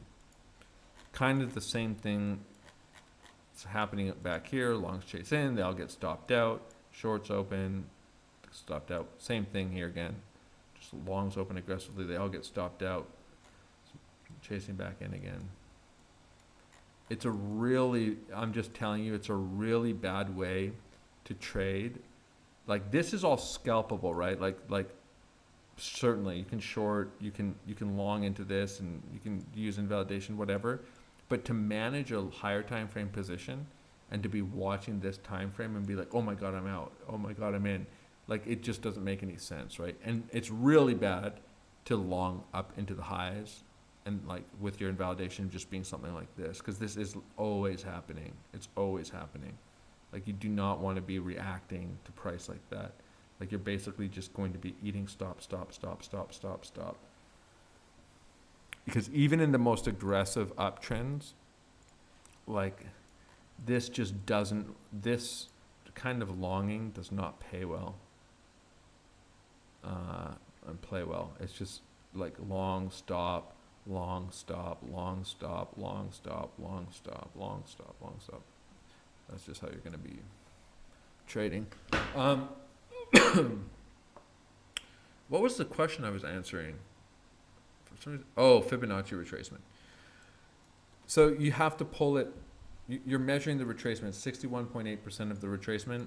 A lot of people just like they're kind of pulling weird waves, like they're pulling this and they're like, oh, we're almost at the 618, but that's backwards, or they're pulling the resistance fib, like say price did this the wrong way, but it's always left to right. So low to high for resistance or support, high to low, and this would be 61.8% of the retracement from this high to this low. As far as like pulling from internal pivots or minor pivots, it's like if you're using Elliott wave, you're trying to pull, you're always pulling from the previous wave. So you're measuring, like when you're measuring moves, let me what have I done? Like for example, here you're measuring, if this is a 1, 2, an A, B, C idea, like here you're pulling from this high to this low, the extension, you want the extension of the wave A. So you're actually, and it's the 123.7. I don't have all the fibs on here, but it's the 123.7. So the extension is B at the 123.7. That's what you're trying to measure. You're not just pulling random pivots. You're pulling the wave. This is wave 1, A, B, C. Like here, if you're pulling this, like this might seem like a weird GP to pull. This is also the 382, I think, from, no, that's not the 382 from there. But you might be pulling like a wave 1 idea, and you're pulling from the origin of wave 1 too. For example, like if you're trying to measure wave 4, you're trying to pull from the wave 2.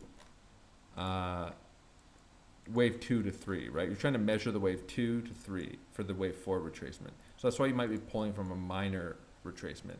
You're trying to, say for example, measure an extension off of a potential wave B to A. So oftentimes the pivots make sense, right? Like it stands out. This pivot obviously it's a major high, but sometimes it wouldn't make sense to pull from that if you're trying to pull from the origin of like a wave 1 or the end of a wave 3 and you're having an expanded correction or something. But anyways, like these highs, typically you're going to be pulling from these highs.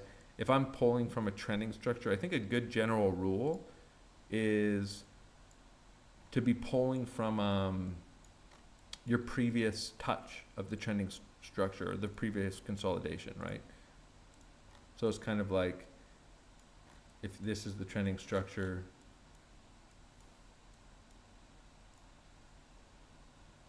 here's a pivot, you're pulling from the next pivot, but you are kind of cheating just to get to like an approximation of where you should be pulling from. Like an example would be this, go on the really low time frames on Litecoin. Like if we come into here, so this is the 786 of this move, right? We have the 786, this descending channel, taking this low. And if we go into like the internals here, we actually rejected from a little trend line here. But if we go into the internals, so we put in this low and we actually bounce from the 618, and then we pull from this, we bounce from the 618, the 618, and then we start trending. And this actually all holds up all this trending structure, even this pivot here on the 1 minute chart. And like something I would like, I think is generally kind of works in this kind of structure is you pull your fibs from the last touch of the trending structure. So like this isn't such a, it's like the impulse origin. This isn't such a clear pull, but it's something I like to do. It kind of cheats a little bit because it's not always, it's not like a hard rule, but it's the last touch of the trending structure I like to pull from. And as a quick approximation.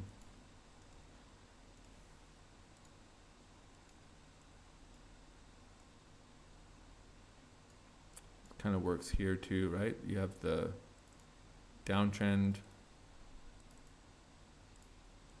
1, 2, the last touch of this trending structure, 618, front ran it a little bit.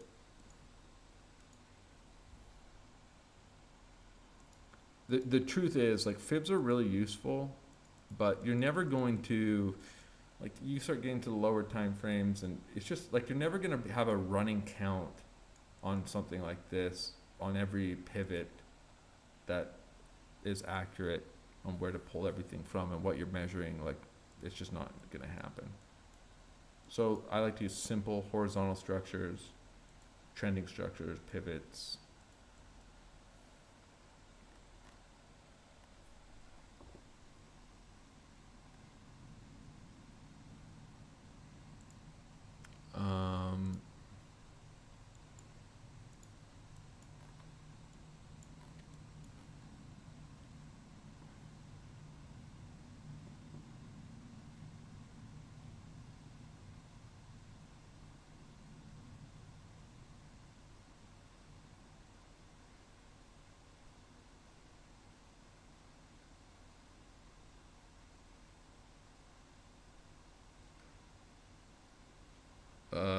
I'm not sure I understand that question. Somebody's asking, I was asking, when taking a trade based on the GP, which GP level do you place your stop? I'm not sure what you're asking there. The stop wouldn't be at the level that I'm trading. Typically, your stop's under some other relevant structure, right? Like, I'm creating a fictional trade here a little bit, but if you're trading Doge here and you have this kind of grinding, let me get rid of this, just clean up this chart so we can actually see. So and you have this kind of grinding looking potentially impulsive structure here, and maybe just maybe you're kind of saying, okay, well, I'm gonna long into this GP. Like, this low to this high, this touch of the trend line. I've got a nice little local trending structure forming here. The stop loss is structurally, I mean, the absolute minimum. It's got to be under the last touch of the trend line triangle, but probably for this, it's under this low, right? It's not necessarily always just like, oh, it's at the 786 fib. It's like, does this stop make the most sense for this setup? There's an argument for it, right? Like, it maintains the uptrend, but maybe you don't want to get stopped out on that, and you just want to use this horizontal structure here as like a buffer for the idea. Because the idea, I mean, without even going into the Elliott wave, like, you don't really need to be like, oh, this is a 1, 2, WXY triangle forming into an impulse. You can simplify this structure a lot and just say, okay, well, we're breaking out of this downtrend, and this, honestly, I build my ideas off of ideas like this. Even if I'm trying to look for more complex ideas, like the simple structures here I'm looking for from down here is literally a breakout, a retest, maybe you get the double retest, and then an uptrend to start forming, grinding, impulsive structure, and you can just structure trades into this without anything too complex. It's not to say the trades are going to work with certainty. It's just you have kind of your structure, your invalidation, so you know kind of how you want to size it and what ideas or levels you think are important.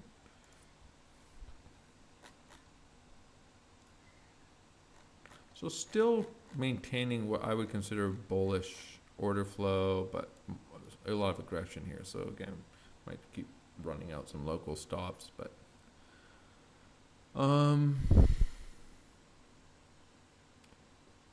I'm aware of the 382 fib and 786 fib, and otherwise I would have checked it for you.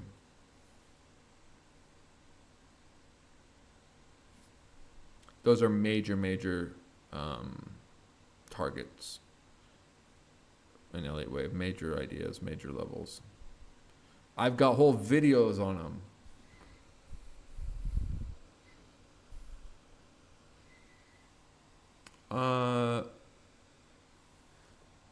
Okay, so Noel's following up by saying, oh, sorry, so you said which fib level. So generally, it's going to be under the 786, but something to consider is, I talk about this a lot too, your setup is kind of defined not always by like technical invalidation. So like structural invalidation for a setup doesn't necessarily mean like it's not directional invalidation. So what I mean by that is like you could trade this setup like this, and that might be better. Like if you took that trade 100 times, you might have a better result than somebody who trades it like this, because you've doubled your risk reward, but you're stopped out 30% more of the time, sort of thing.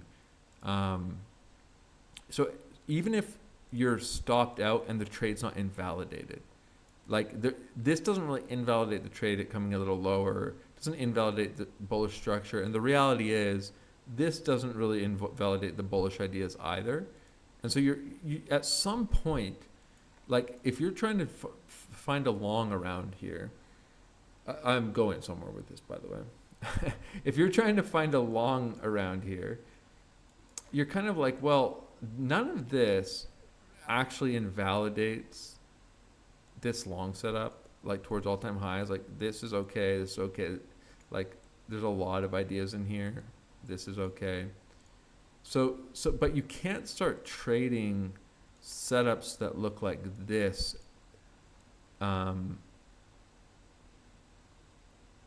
You actually technically probably can trade setups that look like this. This probably this probably is EV positive. So to be diligent about taking profits. But even like this is okay. But what you might start doing is you might start breaking up the structure a little bit. So you might just start saying like, I'll trade around some levels here, and maybe if I'm breaking up trades around like these core ideas, like the trending structure, horizontal levels, I'm gonna take some stops on ideas like this, and then like be trading this as a separate idea. 40% of the time, but 60% of the time, this is all holding up, and I'm just trading this setup tighter. So instead of like making it a 5-hour setup, 60% of the time I'm making it a 27-hour setup, and 40% of the time I'm trading it as 2 separate setups. That's just a concept that I'm wanting you to think about. Is just like you can for example, like if I want to long this trend line on Doge, there are some scenarios where I pico bottom this trend line, and this is the pico bottom before the next leg up, and I get a massive win. But I know that this trend line breaking actually doesn't invalidate the bullish idea. It's just the internal structure. And so I'm really in this case like trying to maximize, if you want to say, the relevance of the internal structure, but knowing that there's some scenarios where I get stopped out on something like that, or I'm in a bit bigger of a drawdown or whatever it is, or I'm trading this level as the second idea. Anyways, this is kind of an extreme example. So the point of it is this. You're asking, is the stop loss under the 786? It doesn't really matter in a way. There's not a rule. I would say generally speaking, yes. But sometimes it makes sense to, like, this is your setup. You're trading into the trend line, into the GP. Sometimes it's going to make sense to run it tighter, and sometimes it's going to make sense to run it wider. Like, you might be like, okay, well, I want to trade a continuation idea. What if we get the big bullish move on Doge? I mean, you could say, well, we have this triangle here. If this is the end of the triangle and we're entering a 1-2, like, price really shouldn't be coming under this triangle. So I definitely want to at least consider that for a stop loss for this idea. But I could also say we have this uptrend, we kind of have this retest idea, take some local lows. And so maybe you see the 786, but you just start taking into account, like, if you're long here and you're not planning on looking at any other levels, you're just trying to figure out, like, how do I want to structure this? Like, what do I want to be long on? You might not just arbitrarily put it at the 786. You might start thinking, do I really want to get stopped out? Like, if I'm longing this wick, if that happens, not really, because this is just a retest of all this primary trending structure, take some local lows, it's holding up this whole breakout idea. Like, maybe I want to be below the 786 here. Maybe I want to be down here. Like, you're just taking into account not necessarily arbitrary fib levels that you're pulling, but the structure of price. What is the idea? The whole idea here is a breakout, continuations, grinding, trending structure, impulsing. So it's like, and this is your structure, this trending structure. So it's not, although you might be looking as this is your technical setup, like a retracement into this local trend line, local 618, your invalidation, you don't really just have to think of it as the 786, right? Like, think of the whole, what's the premise of the trade? And your hard stop is always going to be an approximation to, like, what actually invalidates it. You're kind of trying to figure out what, like, because you might want to still stay long if, like, this happens, but, and that's kind of okay, and a lot of times you're going to get out of that trade fine. Like if you're trading XRP like this, like, it doesn't necessarily mean, like, if price goes 1 penny under this level, my trade's invalidated, I should be flipping short, we're going down. The whole idea is just come, take this liquidity, maybe reclaim it. We ended up wicking around down here a lot. So anyways, the point is this. The whole idea here is you just want to be long for the big bullish thesis and not arbitrarily closing your trade when it's still in play. and trying to size that as efficiently as possible. Like, your goal is not to take no stop losses. Your goal is to say when things are really, because if that was the goal, you might just be like, okay, well, I'll just put my stop loss at 1 penny and I'll just like take everything into account here. No, your goal is to trade this 100 times and get the most out of it when it works, and get out good when it's not working, which means like when you get out, you want to get out because the idea is not working and you're not getting stopped out arbitrarily at the 786 when the idea is completely intact here, and you're getting just stopped out like this arbitrarily. It's like, oh my god, why am I stopping out? And then price goes straight up 500% on the bullish thesis, and you're asking yourself, why did I get stopped out here? Why did I get stopped? I gotta get rid of this, I'm drawing too many scribbles. Why did I get stopped out here? And then price just went straight up, like into this uptrend, but I put it at the 786. It's so arbitrary, right? It's so arbitrary. Why would you put it there? It's like the least important thing in the whole context of this trade. And so I would just take the idea, the structure you're trading as more important than just like, I put my stop under the 786 because I traded the 618. I hope that makes sense.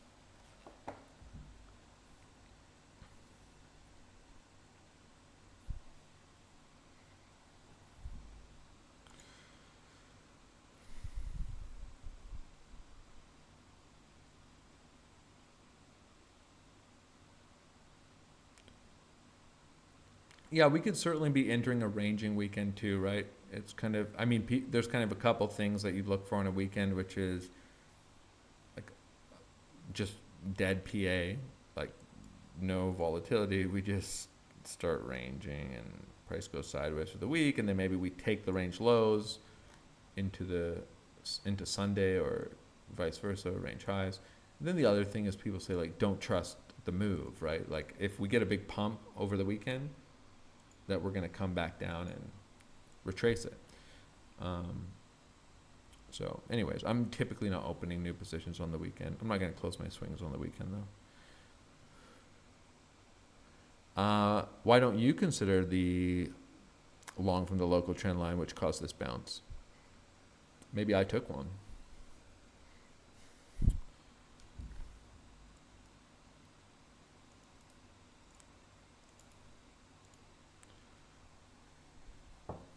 Somebody said, on BTC, why do you not consider the local trend line which caused this bounce? Oh, you took one as well. Sometimes I point out stuff, guys. I really don't want to. Like, I'm the one that's like talking about this trending structure, wiping all these longs, big thing, maybe come back up and reverse. I don't necessarily on a live stream like to turn everything into a signal. TP. Do we TP? Should I stop out? Oh my god, it's stop loss, stop loss. It's just, like in the context of a live stream, it's just a bunch of random people that have no idea what they're doing, watching. When I do members live streams, it's a little different because there's some sense that you get a sense of people have gone through educational materials and stuff like that, but you know, people need to, it's sort of like if you don't understand an idea, you shouldn't be trading it. And if you don't understand the thing that I'm explaining as like the relevant structure, then you don't need me to tell you to take the trade. I'm like basically structuring all of these trades for you guys. It's pretty, like what is like relevant structure and validation, whatever. It's just a lot of times just a matter of putting on the risk or not, right? Are you willing to put on the risk or not? I can tell you what's relevant structure in my perspective. I can't tell you which levels are going to hold. I can't tell you which trades are going to work.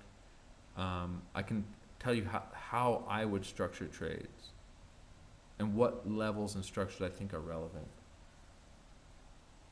I can also tell you, I really hope Doge goes straight up, or I'm going to be sad because this is my only chance to win the blowfin trading competition. um,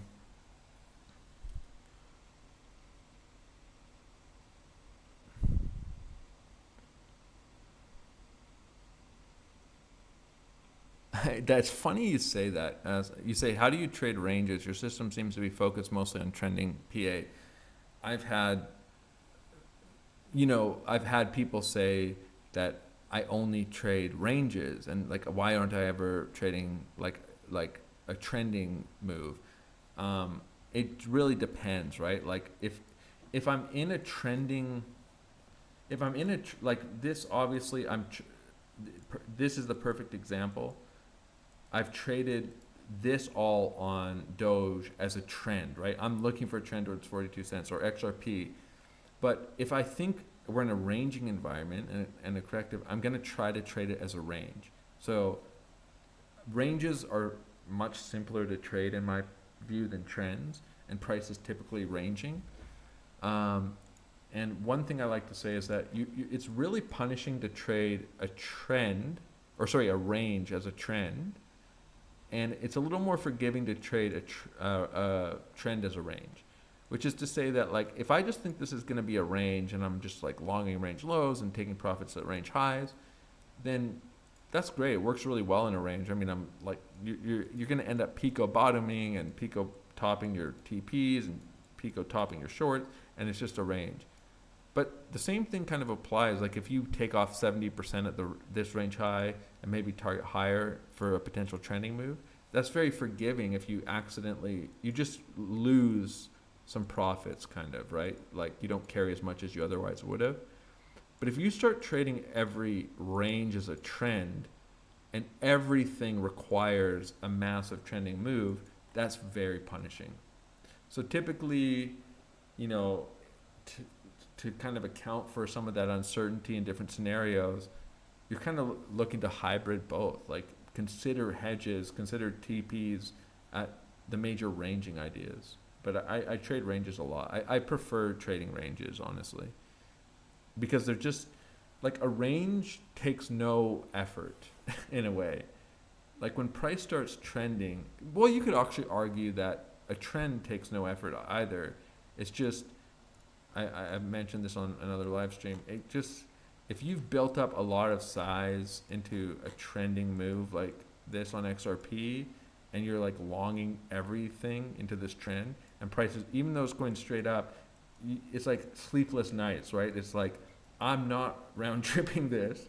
I don't want to close it, and I know you feel like, but you're, so experienced. You probably just have so much confidence.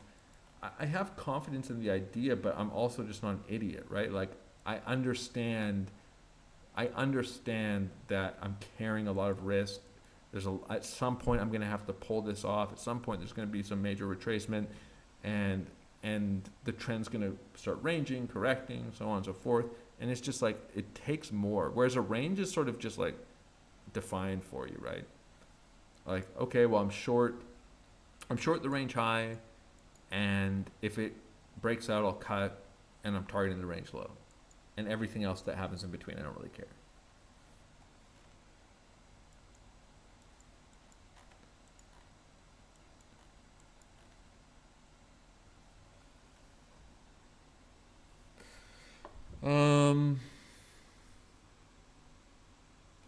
I don't think about it. Somebody said, what do you think about alt season? I don't think about it, honestly.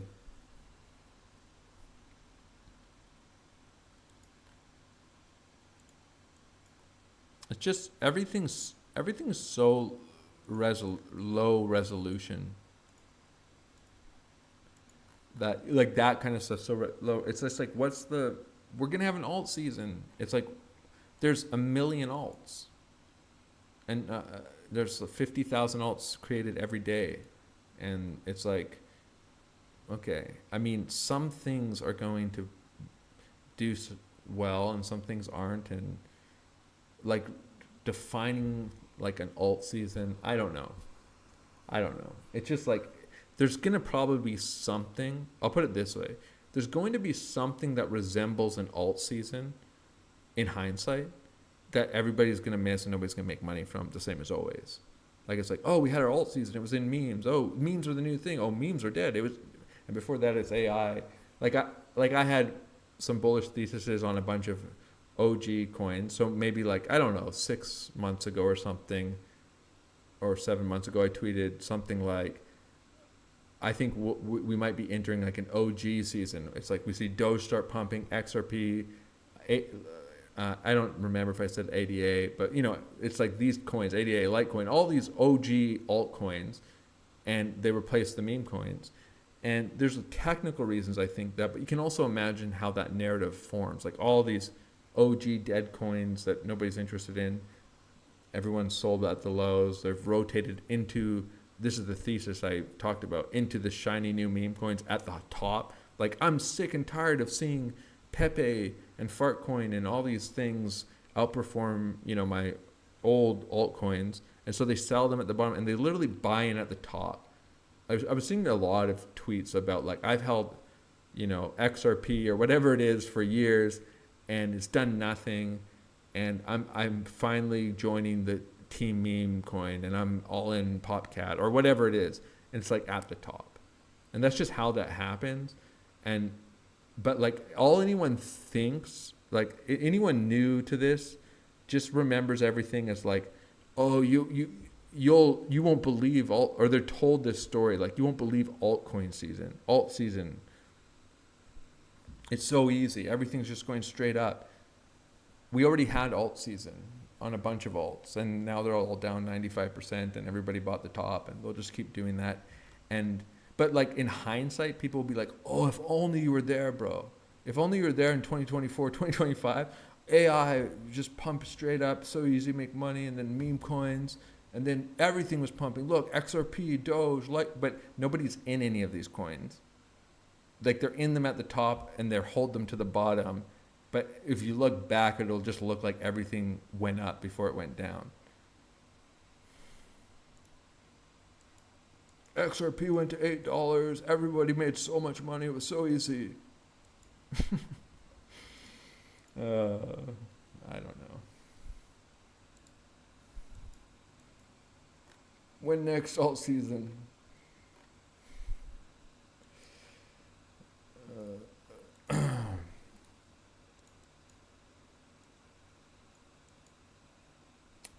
I'm being a little bit whatever, but I get a lot of comments, like people saying like, I'd really like to hear you talk about when's alt season, bro. It's like, oh, it's coming soon, man. Don't worry. Thanks, bro. I'm loaded up. Great. What do you have? I'm not even going to ask. It doesn't matter. Everything's going up 10,000%. It's alt season.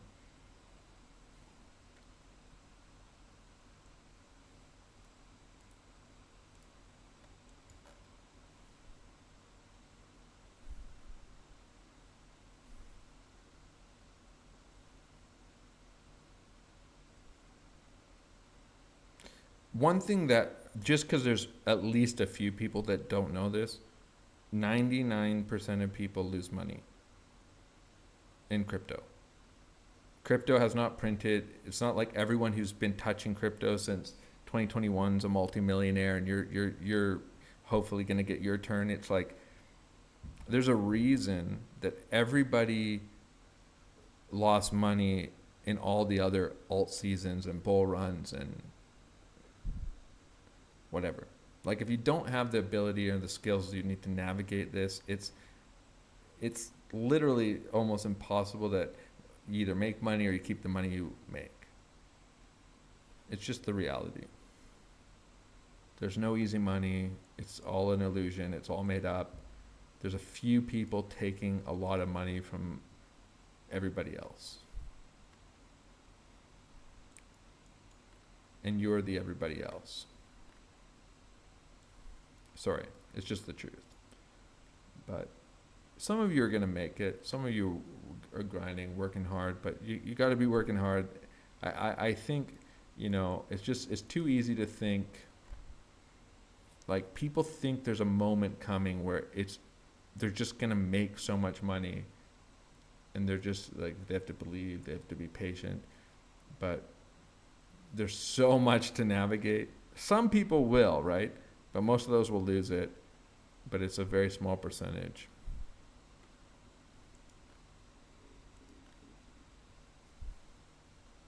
And, you know, people follow what they want to hear. Like, nobody wants to hear that. Like, that's not a popular, like, oh, I'm going to become the #1 crypto influencer on Twitter. Everyone's like, fuck this guy. Like, I'm going to make it. And that's fine. Everybody should want to make it, but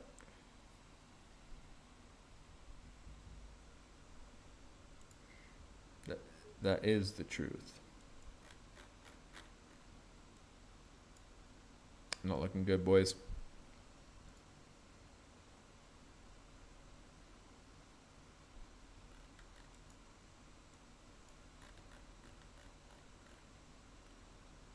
$82 million, 12 million. All right, let's see what happens at these lows. Into this trend. What holds up here? I'm going to clean up some of these charts.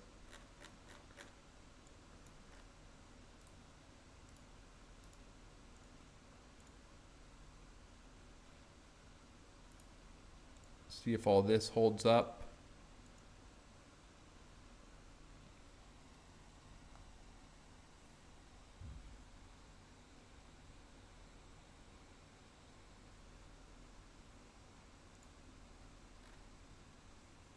Gerard says 40 million short in 1 minute candle. Some big aggressive selling here. You know, I'm sorry, it is kind of comical because it looks so bad. I mean, it looks so bad, but on the other hand, it's just an uptrend in a range, and like, we come run these lows or whatever we do, it's just like, man, trading just sucks. It's so predatory. Like, I just can't even imagine being some of these people. It's like, it's like hell. It's like, are you fucking kidding me? Like, you have all these shorts stopped out, Pico top, literally opens a 30 million short at the bottom, just Pico bottoms the short, and then just straight up, all the shorts get stopped out, all the longs open, straight down. They all close. They all open straight back down. It's like, what I mean is, you're seeing what the traders are doing and the size they're doing it with, and it's just like, oh my God, this is so brutal. It's so brutal. And you can't really blame them in a way because it just looks so bad. It's like, how wouldn't you sell this? Like, how wouldn't you sell this? How is this holding up? And so again, it looks so bad. I think, so anyways, I think if we break down, like, the big two things here are these lows and this low.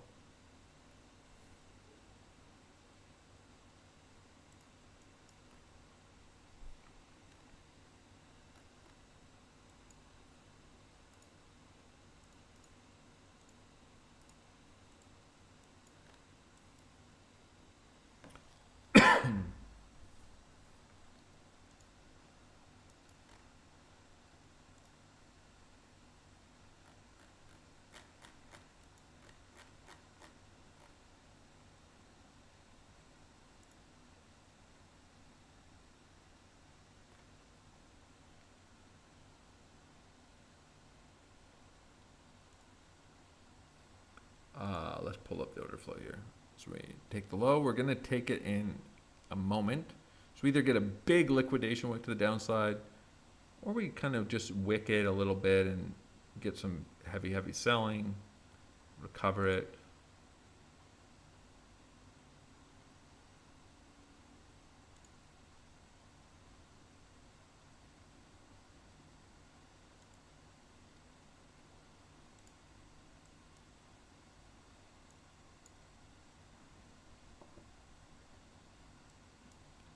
We basically need to bounce here, or that other low is coming quickly. 61 million. A little local GP here.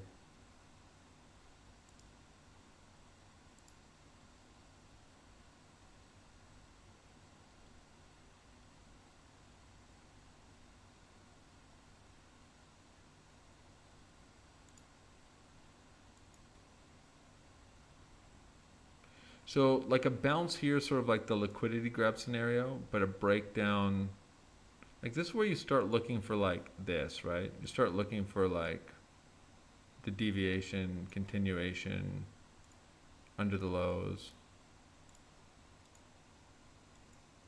Oh, local GP, pretty standard. I'm curious if this runs as a channel. Just kind of keeping an eye on some of this like relevant structure here. And ultimately, this just obliterated any shorts that or longs that hadn't closed in this whole uptrend now just did. This is really tough. This is really tough for like swing trades because in hindsight, if we bounce here, this isn't going to look that bad. XRP is getting blasted. This isn't going to look that bad in the chart ultimately, but it looks like if you're long anywhere in here, it's like I got to get out. Like so many people, just like I'm going to round trip this whole thing. I got to get out. There's this huge selling. Then we reclaim here, and it doesn't look so bad, but.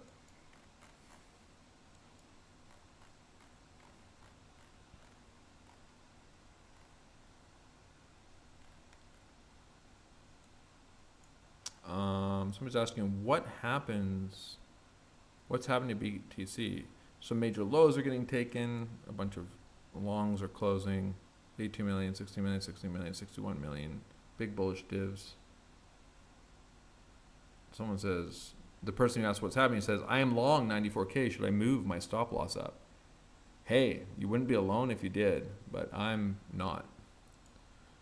This is kind of the... It's kind of an interesting scenario for continuation. It could be. Start, just run all the lows and then reclaim them and carry on. Same with Doge. Again, this is that scenario where if you traded this setup, you put your stop at the 786, you're kind of now left in this weird position where you're like, oh, do I really want to be out of this trade with all this is still holding?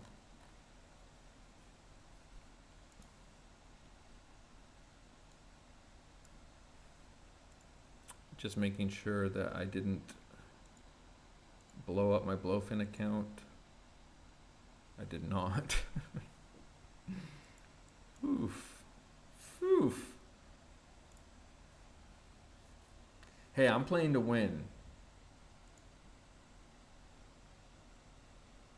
As far as that account goes, I'm all in on the I'm all in on all ideas.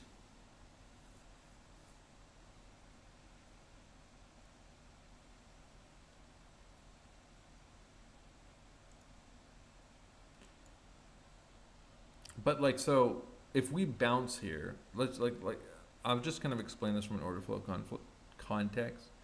Everybody has played this really wrong. There's 44 million longs opening here. That's not insignificant. 18 million, 8 million. So longs chasing back in. You know, kind of some scenarios that look like this, frankly, into the weekend, where it's like choppy, kind of whatever. But anyways, let's go back to order flow really quickly. I'm just explaining how people are positioned, not what's going to happen. I don't really know. According to this chart, it's a 1 minute chart too, by the way. This is a big local spike in longs. So this is here, a bunch of longs closing out, seeing that quick wick reaction and chasing back in. So these can get targeted pretty easily, like run the lows again, they're run out, bounce, so on and so forth. But anyways, in the broader context of the move, essentially what's happened, I need to go to the, I can do it on the 1 minute chart. My computer's lagging again, like I said. You basically have bullish divergences forming in this whole, in CBD, bullish absorption forming in this whole uptrend, price making higher lows, CBD making lower lows, which just means aggressive selling, aggressive selling, aggressive selling, aggressive selling, aggressive selling, aggressive selling, and price going higher and higher and higher and higher and higher. And a really aggressive selling into this, a bunch of shorts getting squeezed out, and then a bunch of people longed this impulse. This is probably the most longs we saw in this uptrend. Closed out shorts, longed, and now everyone is closing their longs. Like any longs that are holding on here are closing, and we can see it in CBD. Now CBD is just from this one wick is making a low relative to this low. So this is what we just call a bullish divergence in order flow, and it doesn't mean price has to go up from here. It doesn't. It just means in the context of this uptrend. Sorry, it's so expanded here. It's a 1 minute chart.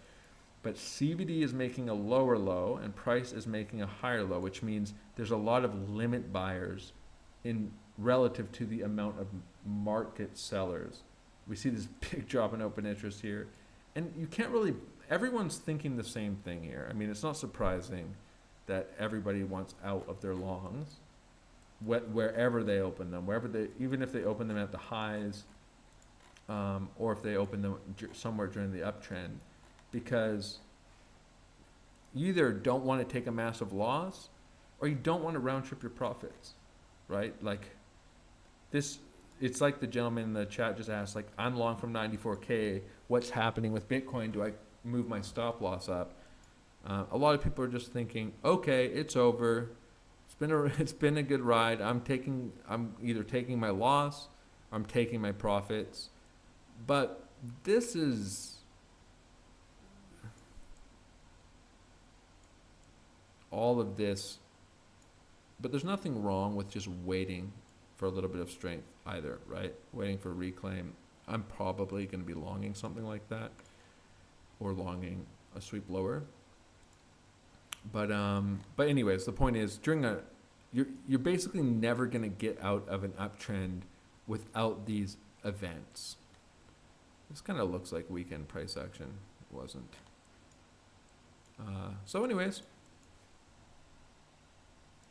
here we are.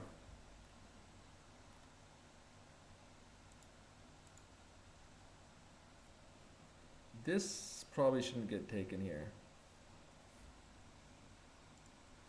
for the locally bullish thesis.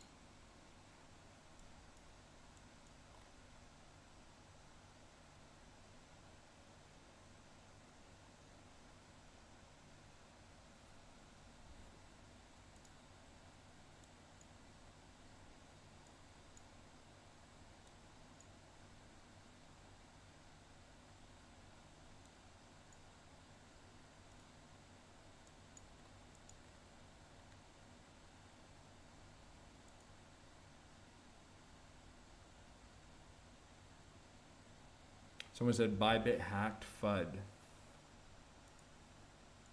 Hey, maybe it's real. Maybe it's true.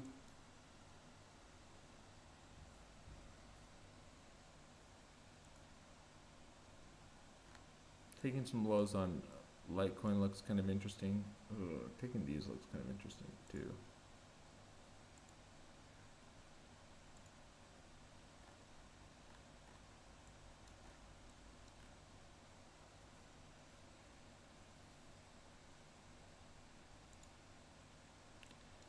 If we can't reclaim this, these lows become the target, right? This is all standard fare, I would say.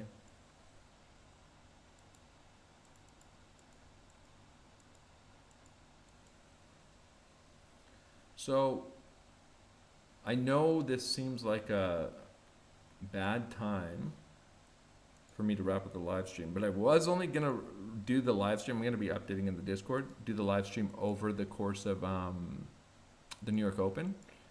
But these are the things I'd look for. A little bit of longs opening aggressively here could get trapped. Looking for strength and a reclaim above, or just a run of this next pivot low. Price could spend a lot of time down here.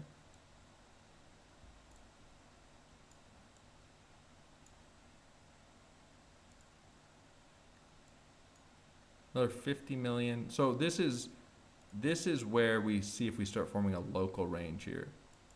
All these longs just got targeted, that chased in immediately. So a bunch of longs get stopped out. Obviously, if Bybit is actually hacked and $1.5 billion of ETH is stolen, it's not ideal. So I will also say this is a good time to talk about exchange risk.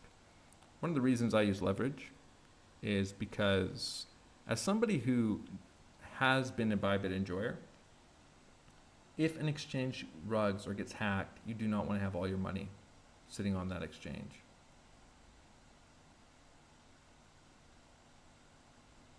Leverage is just a tool where you can put a small amount of your capital on an exchange, use leverage to size up a little bit, and not use a crypto exchange as your bank account. There's so much risk, whether it's rugged, hacked, whatever it is.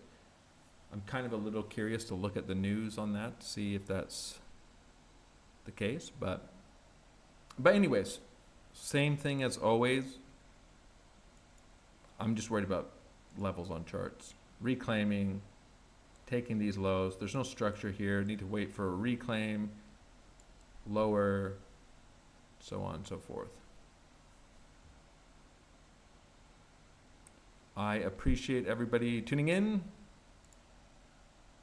And this probably shouldn't be going on Doge for this long setup. These lows become the next target. That breaks down. Well, I guess we are going to 85K. And we're taking all these lows anyways on Doge. And this is a lot of work in this long setup for naught. A lot of work for a round trip. All right, guys. Again, I'll be in the Discord. We'll see what happens here.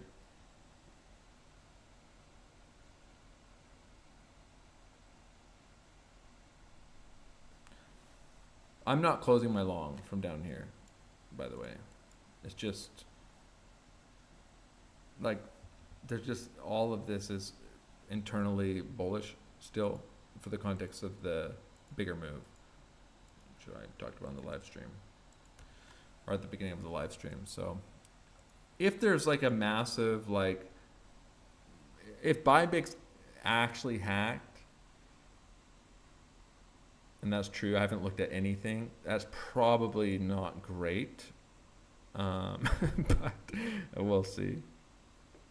Yeah, if it's wallet maintenance and they're like, no, we're just moving a coin, because it's not the first time we've seen this. But all right, I'll talk to you guys later.